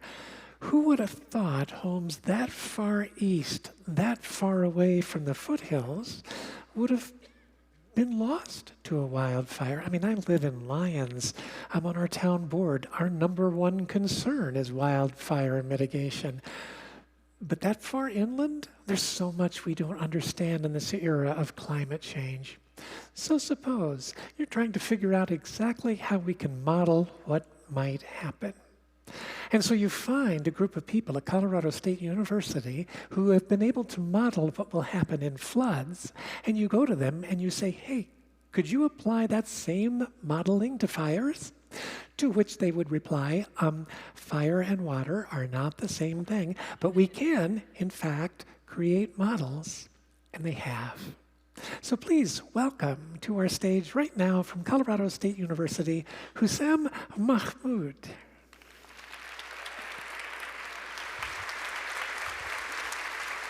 Thank you for that. Thank you. Right. This is a photo of the damage caused by the Camp Wildfire in Butte County in Northern California.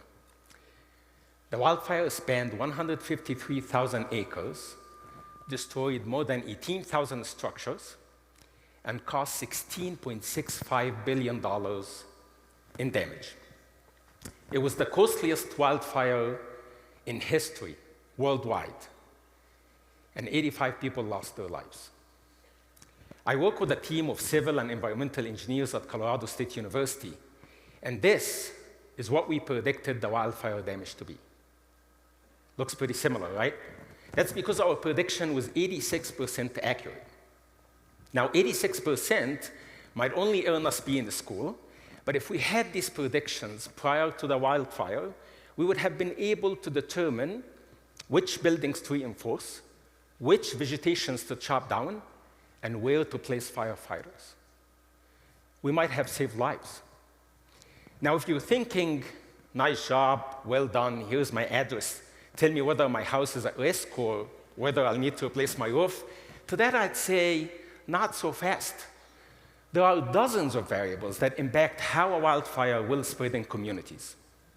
Ignition location, wind speed and direction, humidity, drought, and so on. That's why there is no one definitive answer at which houses at the highest risk. We could run the models 100 different ways and get different answers. And yes, sure, if we know the most likely conditions, we would get the most likely answers. But instead of looking at the wildfires from an individual lens, these models can do something even more profound. They can help us save entire communities. My research team and I first realized that we needed to take a one-for-all and all-for-one approach to wildfires back in 2016. We were awarded a grant to understand how communities would stand and recover from natural disasters caused by earthquakes, hurricanes, and floods. The grant funder also wanted us to look at wildfires, and for good reasons. Wildfires are on the rise. From 2000 to 2020, 70,000 wildfires occurred each and every year, burning 7 million acres around the globe. In the US alone, wildfires have destroyed more than 100,000 buildings since 2005. Local governments, policymakers, homeowners, insurance companies, wildfire managers, and climate specialists all need high-quality data and proven solutions to mitigate wildfires. But I'm not ashamed to admit we were a bit scared to start a new project on wildfires because wildfires are so different than other natural hazards. First, other hazards are not made worse by the environment in which they happen. When a hurricane hits, the amount of water and wind speed are almost the same, whether you have 10 homes or 10,000 homes. For wildfires, the land and structures act like fuel that make the damage worse. More dead brushes mean more fire. more fuel in backyards like decks and fences means more fire. The second reason we were scared is that there wasn't a lot of data on how the surrounding environment impacted the wildfire spread. People knew that fires could jump from one home to another, and that burning vegetation and structures could ignite homes a few blocks down the road, but it wasn't entirely clear how all these factors come together. Because of that, policies to protect homes embrace the simple way of thinking. Just protect yourself by removing fuel from around your home and forget about where the attack is coming from. But that simply is not good enough when it's likely to be material from a nearby burning home that flew in the air, landed on your house, and set it on fire. What are you supposed to do? Get your neighbors evicted and tear down their home so that doesn't happen? Well, yeah, good luck with that. So when we started to look at the problem, we wanted to develop a solution based on how structures in the entire built environment interacted together and with vegetation during a wildfire event. We wanted to predict fire pathways and understand how to interrupt them. We wanted to know how mitigation in one structure or removal of a tree might impact ignition of another structure or tree elsewhere in the community. Understanding how effective different mitigation strategies are enables us to accurately predict the damage during wildfire events. To test our predictions, we looked into the 2022 Marshall Fire here in Colorado. In 12 days, the fire spread 6,000 acres, destroying more than 1,084 structures and causing $513 million in losses. And if that wasn't bad enough, the reason why the fire caught national attention is because it happened all the way out here on the plains, in seemingly safe neighborhoods. Now, Coloradans are used to fire in the mountains and the foothills, but all the way out here, who would have expected it? Well, we did. Our model predicted damage with 74% accuracy. We were quite pleased to see that the model was once again able to identify homes with higher likelihood of surviving within a group of damaged homes. So with how good our damage predictions were, we felt comfortable in using the model to explore the effectiveness of different mitigation strategies in minimizing the potential for structural losses across the community. Looking at the data, we had an aha moment when we realized that the way fire spreads from one fuel to another is very similar to the way disease spreads from person to person. Take the flu as an example. When person A catches the flu while coughing, sneezing, or talking, the virus spreads through tiny droplets that come in contact with nearby people. If we want to stop the spread, the entire community has to step up. Infected people are asked to isolate so that they don't infect others. And those who haven't been infected are made more resistant to catching the disease. But not everyone needs similar protection. For older and immune-compromised people, immunization is key. For others, it might be enough to wear a face mask. Babies and toddlers are resilient and safer even without protections. So what if we thought about the wildfire problem in a similar way? You might recall contact tracing from the COVID-19 pandemic when public health officials tracked disease spread from person to person. For wildfires, we can map surrounding of structures and identify the most likely fire path. Had we identified the most likely fire path before the Marshall Fire, we would have been able to use this information to alter the fire path that you see here in this photo to reduce damage by strategically placing firefighters.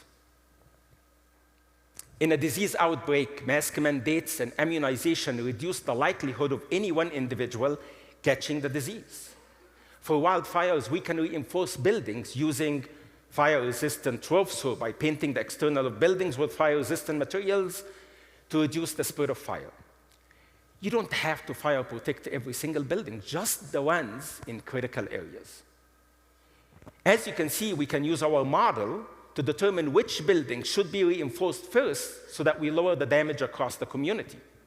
For example, by reinforcing just 25% of the buildings that you see here in blue, we would lower the damage across the community by about 7%, which doesn't sound like a lot, but that's under extreme wind conditions and without even removing any vegetation. Just like humans can socially distance for wildfire, we can remove vegetation from around homes to lower the spread of fire. Here you can see where we would have removed the specific vegetation so that the Marshall Fire would have had a harder time spreading and ultimately reduced the number of damaged homes. Look, at an early stage of the spread of COVID, applying mitigations was voluntary. And it wasn't until the mitigations were enforced did we start to see infections decline. We must view our wildfire problem with a similar lens, especially now when our urban areas have crept closer and closer to forested areas that are prone to wildfires. Yes, in a perfect world with unlimited budget, we would fireproof every single building at risk worldwide. But not every building needs a new $20,000 fire-resistant roof, and not every yard needs the last bit of vegetation removed. Just like we talked about identifying and isolating super spreaders with COVID, we can identify and reinforce buildings that can transmit the fire easier to the entire community. And that's great news for everyone's budget. By pooling our resources to upgrade few homes in certain areas, we can help protect communities for way less money. With models like this, we can help solve our wildfire problem. We don't have to work harder, just smarter. Thank you. Thank you.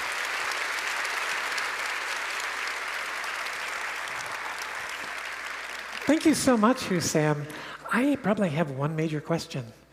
Is it scalable? Yes, I mean, Paula, that's a great question. So we applied the model to the Camp Fire and the Marshall Fire, and we got really good predictions. Right now, we're working on using AI to extract a lot of information for any community around the country and be able to run the model for any community. So it is scalable, and we're excited about the new steps we're taking to make it apply to every place in the country. Oh, it's so timely. Thank you so much for your work. Thank you. Thanks a lot. Thank you so much. Thank you. Poor Hussam, all of our speakers work so hard. And we were having group rehearsals, and he was in Africa up at like 4 in the morning doing group rehearsals with us. I just appreciate so much how hard our people work to get this right. We are grateful for FEMA. Hear a story like he's telling, you understand the incredible work they do for us. Next Thursday, you can meet in Rhino at the Taxi Pavilion. Just go to our website, you can sign up. It's Art Walk, where they're going to talk about doing installations in your town that will be interactive displays that will help people to prepare for the possibility of any kind of a natural disaster. Also, July 11, meet at REI, head on down to the river for their popular flood walk. Either one of those you can sign up for at TEDxMileHigh. Also, forgot to mention before we went to our break, my book and my son's book are out there. If you have picked up one of those books, I was going to try to get out during the intermission and sign them, and I did not get to do that. So if you want to bring your books down front after we're done, I'll be happy to personalize and sign those to you. So I am a pastoral counselor and therapist by trade. And I do a lot of marriage counseling. And as you would expect, the same subjects come up over and over when you're doing marriage counseling. Often sex is an issue. Often children are an issue. One of the most common issues in marriage counseling is extended family units. When you marry somebody, you marry their family. But you know what the #1 most common issue is that couples fight about, struggle with? Finances. Our next speaker knows that.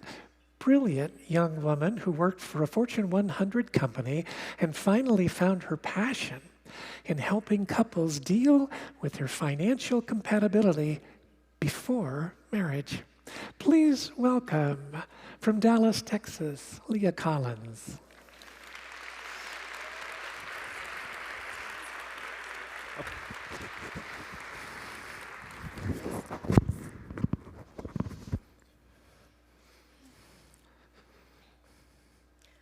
Like millions of brides around the world, in March 2020, I canceled my wedding.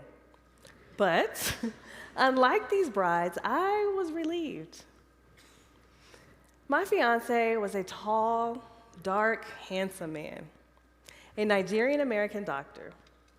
He came from a great family, was well-educated, treated me like a queen. And when he got down on one knee and proposed to me in Aruba, I felt like I was living in a dream. Things were great until they weren't. By the time the wedding rolled around, I was no longer charmed by our differences, I was horrified. He wanted a fancy high-rise apartment downtown. I wanted something more affordable in case anything happened with one of our jobs. I wanted a small, intimate wedding. His guest list alone was 200 people. Right. And in Nigerian culture, it's customary to have 2 ceremonies. 200 people, 2 ceremonies. You can see how the costs were adding up fairly quickly. When I asked about savings and retirement planning, he told me that he had a life insurance policy. But one of his family members was the beneficiary and would remain the beneficiary. And if anything were to happen to him, that family member and I would have to figure it out. And to be clear, most of these things are not wrong, and I'm not saying that he is a bad person. But what I am saying is that although we were compatible in many ways, we were not compatible financially. And then the pandemic struck. And rather than face the shame and embarrassment of calling off not 1 but 2 ceremonies, we just told everyone that we would reschedule once this whole pandemic thing blew over. And then we just never did. But this experience taught me a valuable lesson. You don't really know someone until you have seen their finances. And I mean all of their finances. Money is one of the most taboo topics in society. Think about it. Do you know how much money your closest friends make? Have you told them how much money you make? Have you ever lied to a friend, girlfriend, boyfriend about your salary? Added a few zeros to make yourself feel better? Maybe removed a 0 to make yourself more relatable?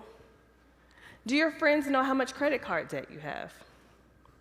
Better yet, do you know how much credit card debt you have? Do you? We hide the truth about money from everyone, even ourselves. Having a money conversation with your partner may be the most vulnerable discussion that you have had with anyone, ever. Because it's not really about the money. Our money is a record of how we live our lives, what we care about, who we care about, how we think about our future, our relationships, our safety, and our goals. Being financially compatible means that you have learned how to share your deepest thoughts with your partner, to show them all of you, and to be seen in return. Since leaving my almost husband, I have helped hundreds of couples as a premarital financial counselor. I help them get clear on finances and have thoughtful conversations around money instead of another blowout fight. My job is a weird combination of the hard skills that I developed while pursuing my MBA, working for a Big 4 accounting firm, and doing financial auditing for a Fortune 100 company. And what I have learned is this: if you can communicate about money, you can communicate about almost anything. So, today, I'm going to share 3 tips to help you improve your communication around money and relationships. The 3 don'ts before saying I do.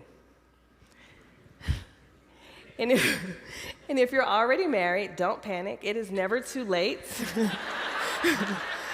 to heal old money wounds and chart a new course together. Tip number 1, do not ignore red flags. And people always say, Leah, give me the list. Where are the answers so that I can score my partner? But the reality is, red flags are relative. You get to determine what they are. If I love cats, which I do, and my partner loves cats, then that's not a red flag. But if I love cats and my partner hates cats, that's a red flag. True story. I had a cat named Butters, and I actually stopped dating a guy because he told me I don't do cats. So I told him, well, I don't do you.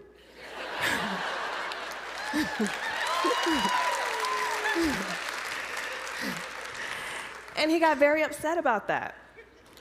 But we just weren't compatible in that way. That was a deal breaker for me. And you get to determine what the deal breakers are for you. But as a financial counselor, there are common red flags that I have observed, like refusing to talk about money. If you initiate a money conversation with your partner, what happens? Are they open and receptive, or do they shut down and refuse to talk about it? As a single woman, I am talking about money in some capacity on the very first date. And yes, I know that sounds extreme, but let's be honest. At least one of you is probably thinking about sex during the first date, right? If that's not taboo, then why is money? Money is just as important or more than sex. Look, I have a motto. If we can't talk about money, we can't talk about sex. And it goes back to what I said earlier. It's not just about the money. Our money, when we discuss money with our partners, we're really discussing our future and our goals together. We're building trust. And what is sexier and more romantic than that? You say talk dirty to me, I say talk money to me. And it's almost impossible not to. Money literally touches every aspect of our lives. And these early conversations don't have to be weird or awkward. You can have them or start them by just sharing information about yourself. I recently sold a house. So if a date says, hey, what are you doing this weekend? I would like to see you again. I would say, I just sold my house. I'll be moving out. Naturally, the conversation will turn to home ownership, interest rates, the state of the economy. He will divulge information about himself. Is he a homeowner? Is he a renter? Is he saving to buy a house? You can also learn a lot through observation. Who pays for the bill? Does he tip? Does he talk about big financial goals, or is he more of an in-the-moment type of person? All of these things will give you insight into someone's money mindset. Maybe there's a red flag, maybe there isn't. And the same is true for financial obligations, child support, spousal support, spoken and unspoken expectations of adult children caring for aging parents, mortgage debt, student loan debt. You need to be crystal clear on who owes what, to whom, when, and how often when determining financial compatibility. Two more serious red flags are, one, financial infidelity, which is lying about money to your partner. This includes lying about debt, income, hiding big purchases, like those Amazon packages. I know. And number two, financial abuse. And financial abuse is when one partner controls the other partner's access to money through lying, stealing, and coercion. And financial abuse is no joke. It occurs in 99% of domestic violence cases. And to me, is the biggest of red flags. But ultimately, you get to determine what the red flags are. And even if you and your partner have differing views on money, that does not mean you're financially incompatible. Once you become clear on these differences, you can begin compromising and developing solutions that work for the both of you. Tip number 2, do not leave yourself unprotected. Many people think that prenuptial agreements are for the rich. I disagree. Prenups don't just look backward in time, they look forward as well. You may be broke today, but hopefully in 10 to 20 years from now, you will not be. And the central question around most prenuptial agreements is how you will divide what you accumulated during the marriage in the event of a divorce, and that's income, debt, and assets. And I know you're probably thinking, I love my partner. We would never screw each other over in a divorce, says every couple that screwed each other over in a divorce. But the loving thing to do is to make those legal arrangements now. And here's something that you may not have thought about, but you actually already have a default prenuptial agreement. Depending on where you live, it's your state or your country's family laws. And wouldn't you rather decide what's best for your family than a judge? I have spoken to countless stay-at-home moms. They have been out of the workforce for 10 plus years. Their old work skills are obsolete. They have a huge gap on their resume and no real professional network to help them find a new job. You get $430 a month in child support. That's the national average. That doesn't begin to cover childcare, clothes, food, shelter, medical bills. That's why it's important to protect yourself and your children in the event of a divorce or death. Prenups, postnups, estate plans are great ways to do this. Depending on the age, 50 to 64% of men will remarry within 5 years of being divorced or widowed. And do you want your husband's new wife making financial decisions for your children?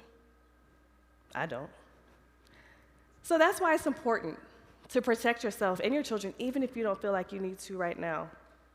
Prenups, postnups, estate plans, they're like insurance. You hope you don't need them, but if you do, you will be so happy that you had them. And if your partner has an allergic reaction to this idea, circle back to tip number 1.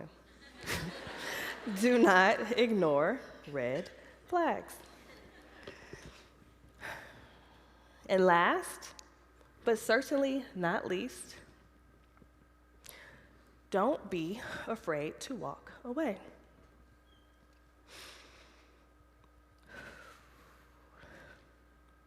And it's hard. It is so hard. And it hurts. I know. My fiance and I met in college. We had known each other for 15 years when we broke things off. I lost my best friend when I canceled my wedding. But you can't let the fear of the unknown keep you in a situation that fundamentally does not work. And please, whatever you do, don't fall into the trap of calling a flag pink, rose, blush.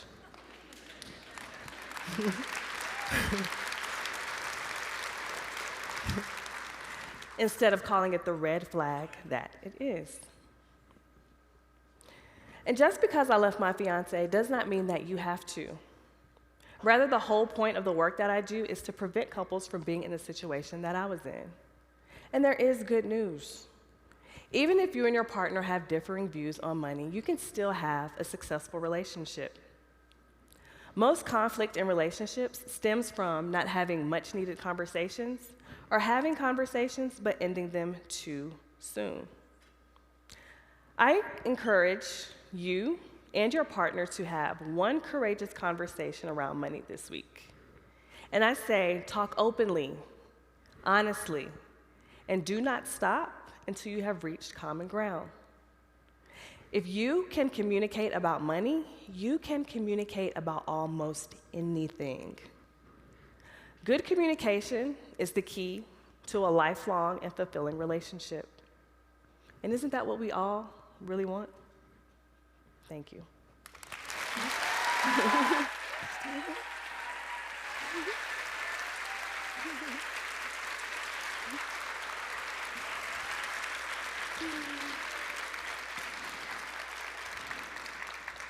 You have a couple of books. Yes, I do. I have 2 ebooks. The first one is called Money Scripts, and it tells you exactly word for word what to say to your partner and how to navigate these tricky conversations.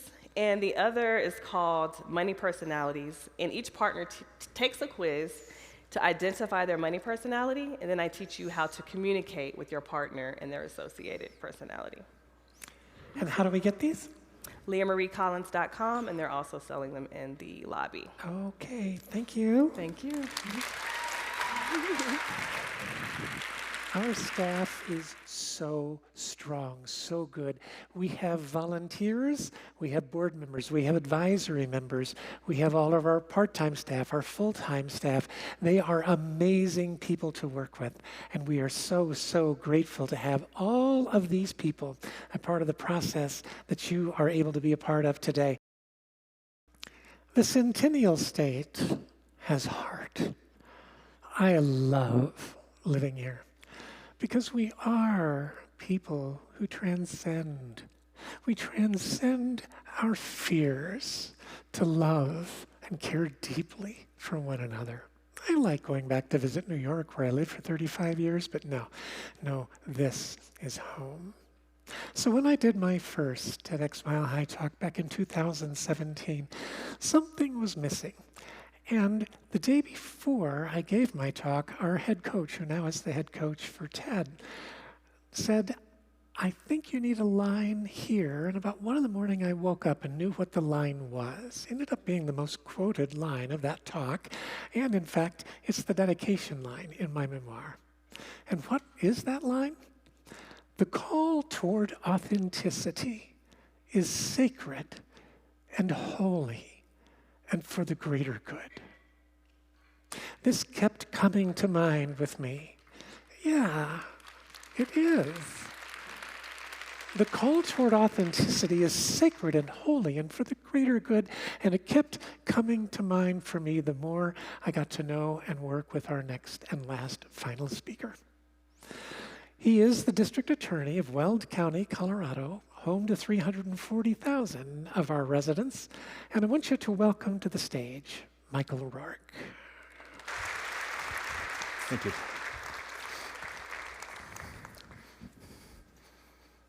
When I say the word prosecutor, what phrase immediately comes to mind? Tough on crime? Aggressive? Overbearing and rigid in appearance? You ask my wife and she might jump right to arrogant. I'll admit that these stereotypes aren't too far off base, but I want to let you in on a little secret. That's exactly what we're taught. We are taught to confidently stride into that courtroom with that tough, hardened exterior because that's what our community expects. We as prosecutors are honored to stand before judges and juries every day, advocating on behalf of those who have been injured or killed. And I've accepted that persona, being the voice for the voiceless, and its accompanying expectations. Entering into courtrooms more times than I can count, carrying the weight of someone else's trauma. The murder victim's family, the sexual assault survivor, the young child victimized in ways we can't possibly understand. But not once during law school or in the early days of my career did anyone tell me that this job could impact me too. I remember as a very young lawyer, the first time I was asked to attend an autopsy. The victim was an 11-year-old boy. He had been strangled to death, placed in a duffel bag, thrown in a construction dumpster in the middle of January. His body was frozen solid. No one should be victimized that way. And no one should ever have to experience what I saw and heard that day. I could only take a few minutes in that autopsy room before I had to excuse myself for my own mental health. And instead of being met with sympathy, I was teased, handed a stick of gum, and told to get back in there. The best way to deal with it is simply to get back to work. So I did. For the next 25 years, sexual assault on child, homicides, domestic violence, adult sexual assaults. I rose through the ranks from that young deputy district attorney to district attorney.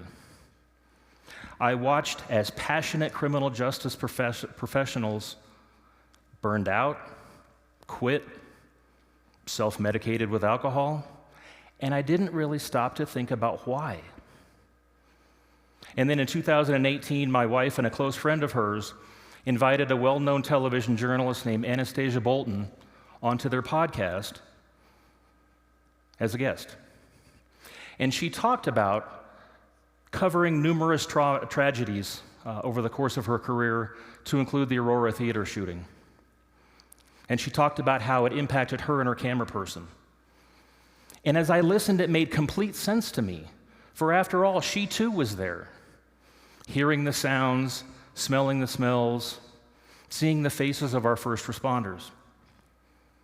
She called it vicarious trauma, the emotional residue of exposure to traumatic stories and witnessing the fear, the pain, the terror that others have experienced.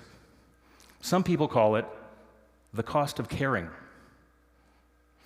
I had heard that term before, vicarious trauma, in relation to our military and our first responders, law enforcement, fire, emergency medical professionals.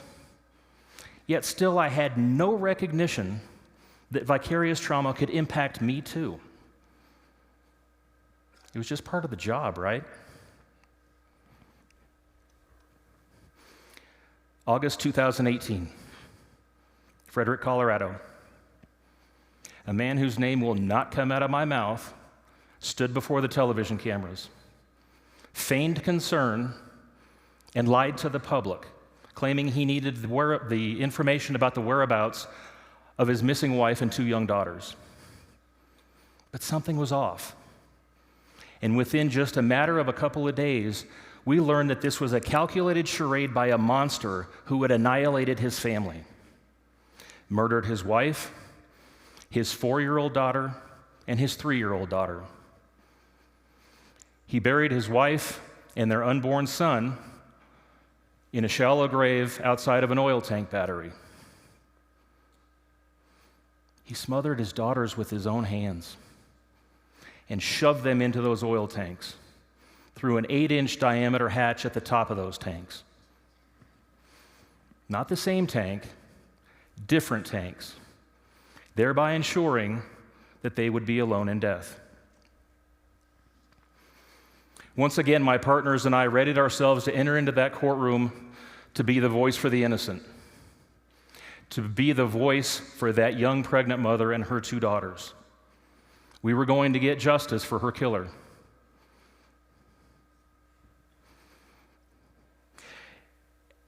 At the time, as the district attorney, I had a team of lawyers and investigators working for me, and I let them take the lead early in this investigation. And for my own mental health, I refused to look at the crime scene evidence. But at the time, Colorado still had the death penalty. And I knew that if we were going to consider seeking the ultimate punishment, I had to see for myself what he had done. So one night that fall, sitting on my couch next to my wife, I opened my laptop to look at the photos which documented the recovery of those little girls' bodies from those oil tanks by hazardous materials crews. What I saw were 2 little blonde girls' lifeless bodies covered in oil. I mentioned their hair color for this simple reason. I too had a 3.5-year-old daughter with long blonde hair. And as I looked at those photos, I looked up at my daughter singing and dancing in my living room, and something happened. I was lightheaded. I got tunnel vision. I felt like I was going to faint, and I felt like I was going to throw up. My wife watched as a very dark shadow cast over my face, and it had finally happened. All of the evil, all of the pain, all of the trauma that I had seen finally spilled over.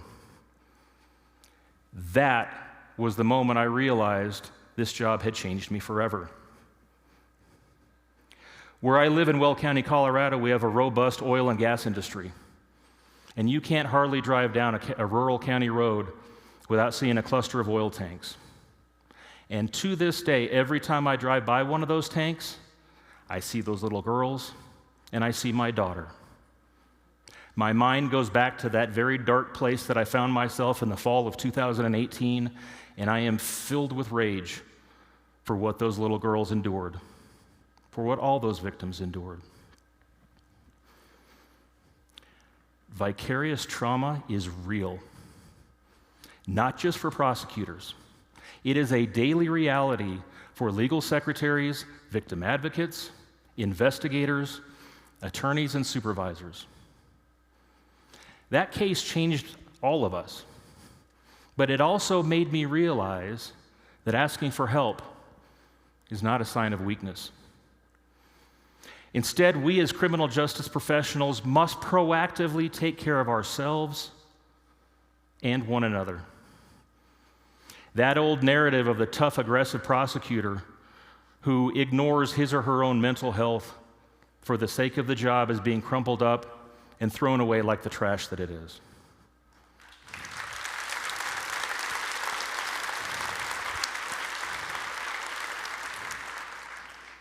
Because the Frederick case isn't some outlier or anomaly.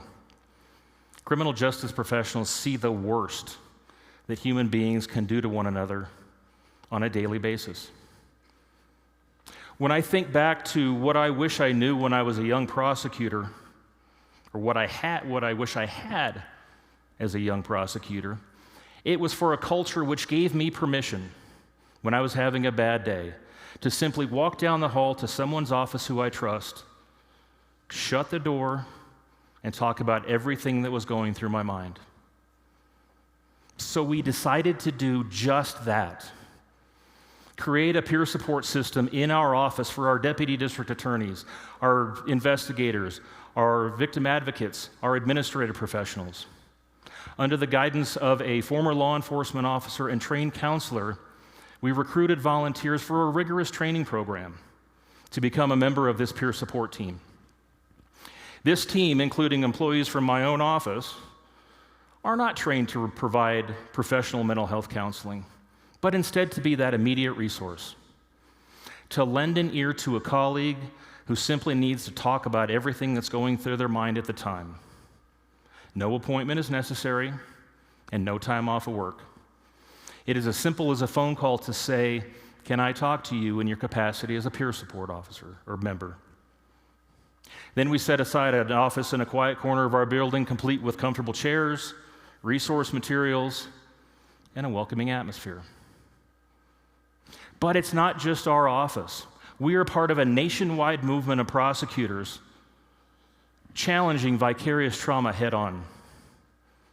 In 2019, the National District Attorneys Association recognized this need, and I was fortunate enough to be invited as a founding member of the Wellbeing Task Force.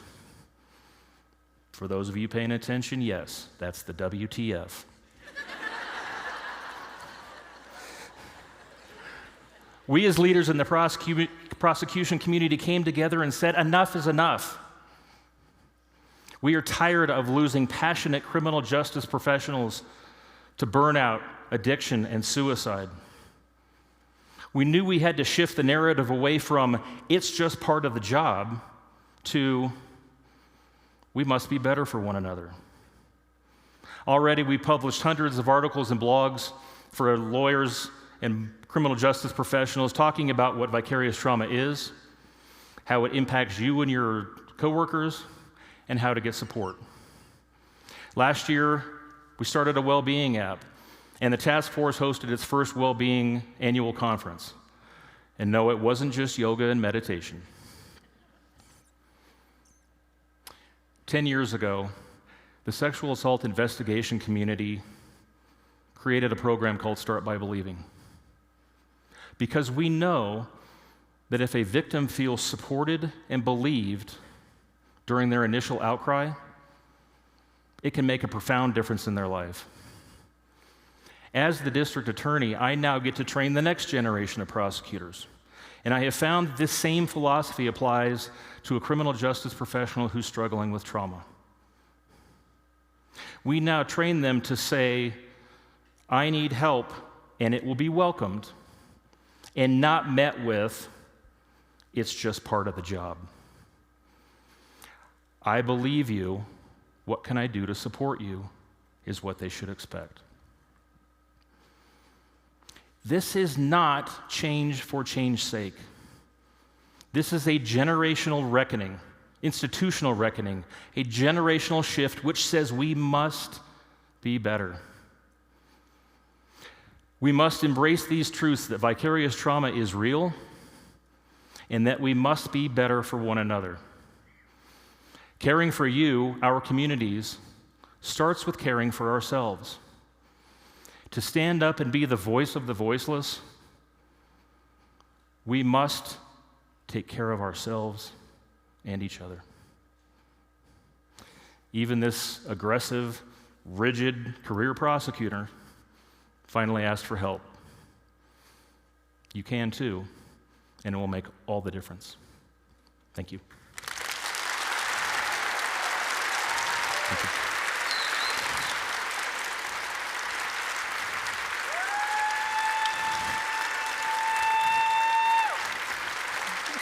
Thank you so much. Thank you. Thank you. Yeah, the call toward authenticity, sacred, holy, for the greater good. We want to invite all of our speakers out now as we come to the end of our program. This is our 32nd program in just 12 years. The end of our day on Transcend. I want to have everybody come out and line up around here. Michael, you and I can kind of go toward the end. Keep going. And let's bring everybody out, and let's wait until everybody's out. And we'll get the whole crew, and then give a chance for, oh, this is nice. And then we'll have our staff come out as well. And thank you, thank you. This is Alex, our COO on the far side, and Helena, who is our curator and our main coach. And now, everybody, are you ready on stage? Let's give a bow at 3. 1, 2, 3. And one more. And a third for good measure. Thank you so much, Denver and the Front Range. Cannot wait to see you next time at our next TEDxMileHigh event. Have a wonderful transcending day.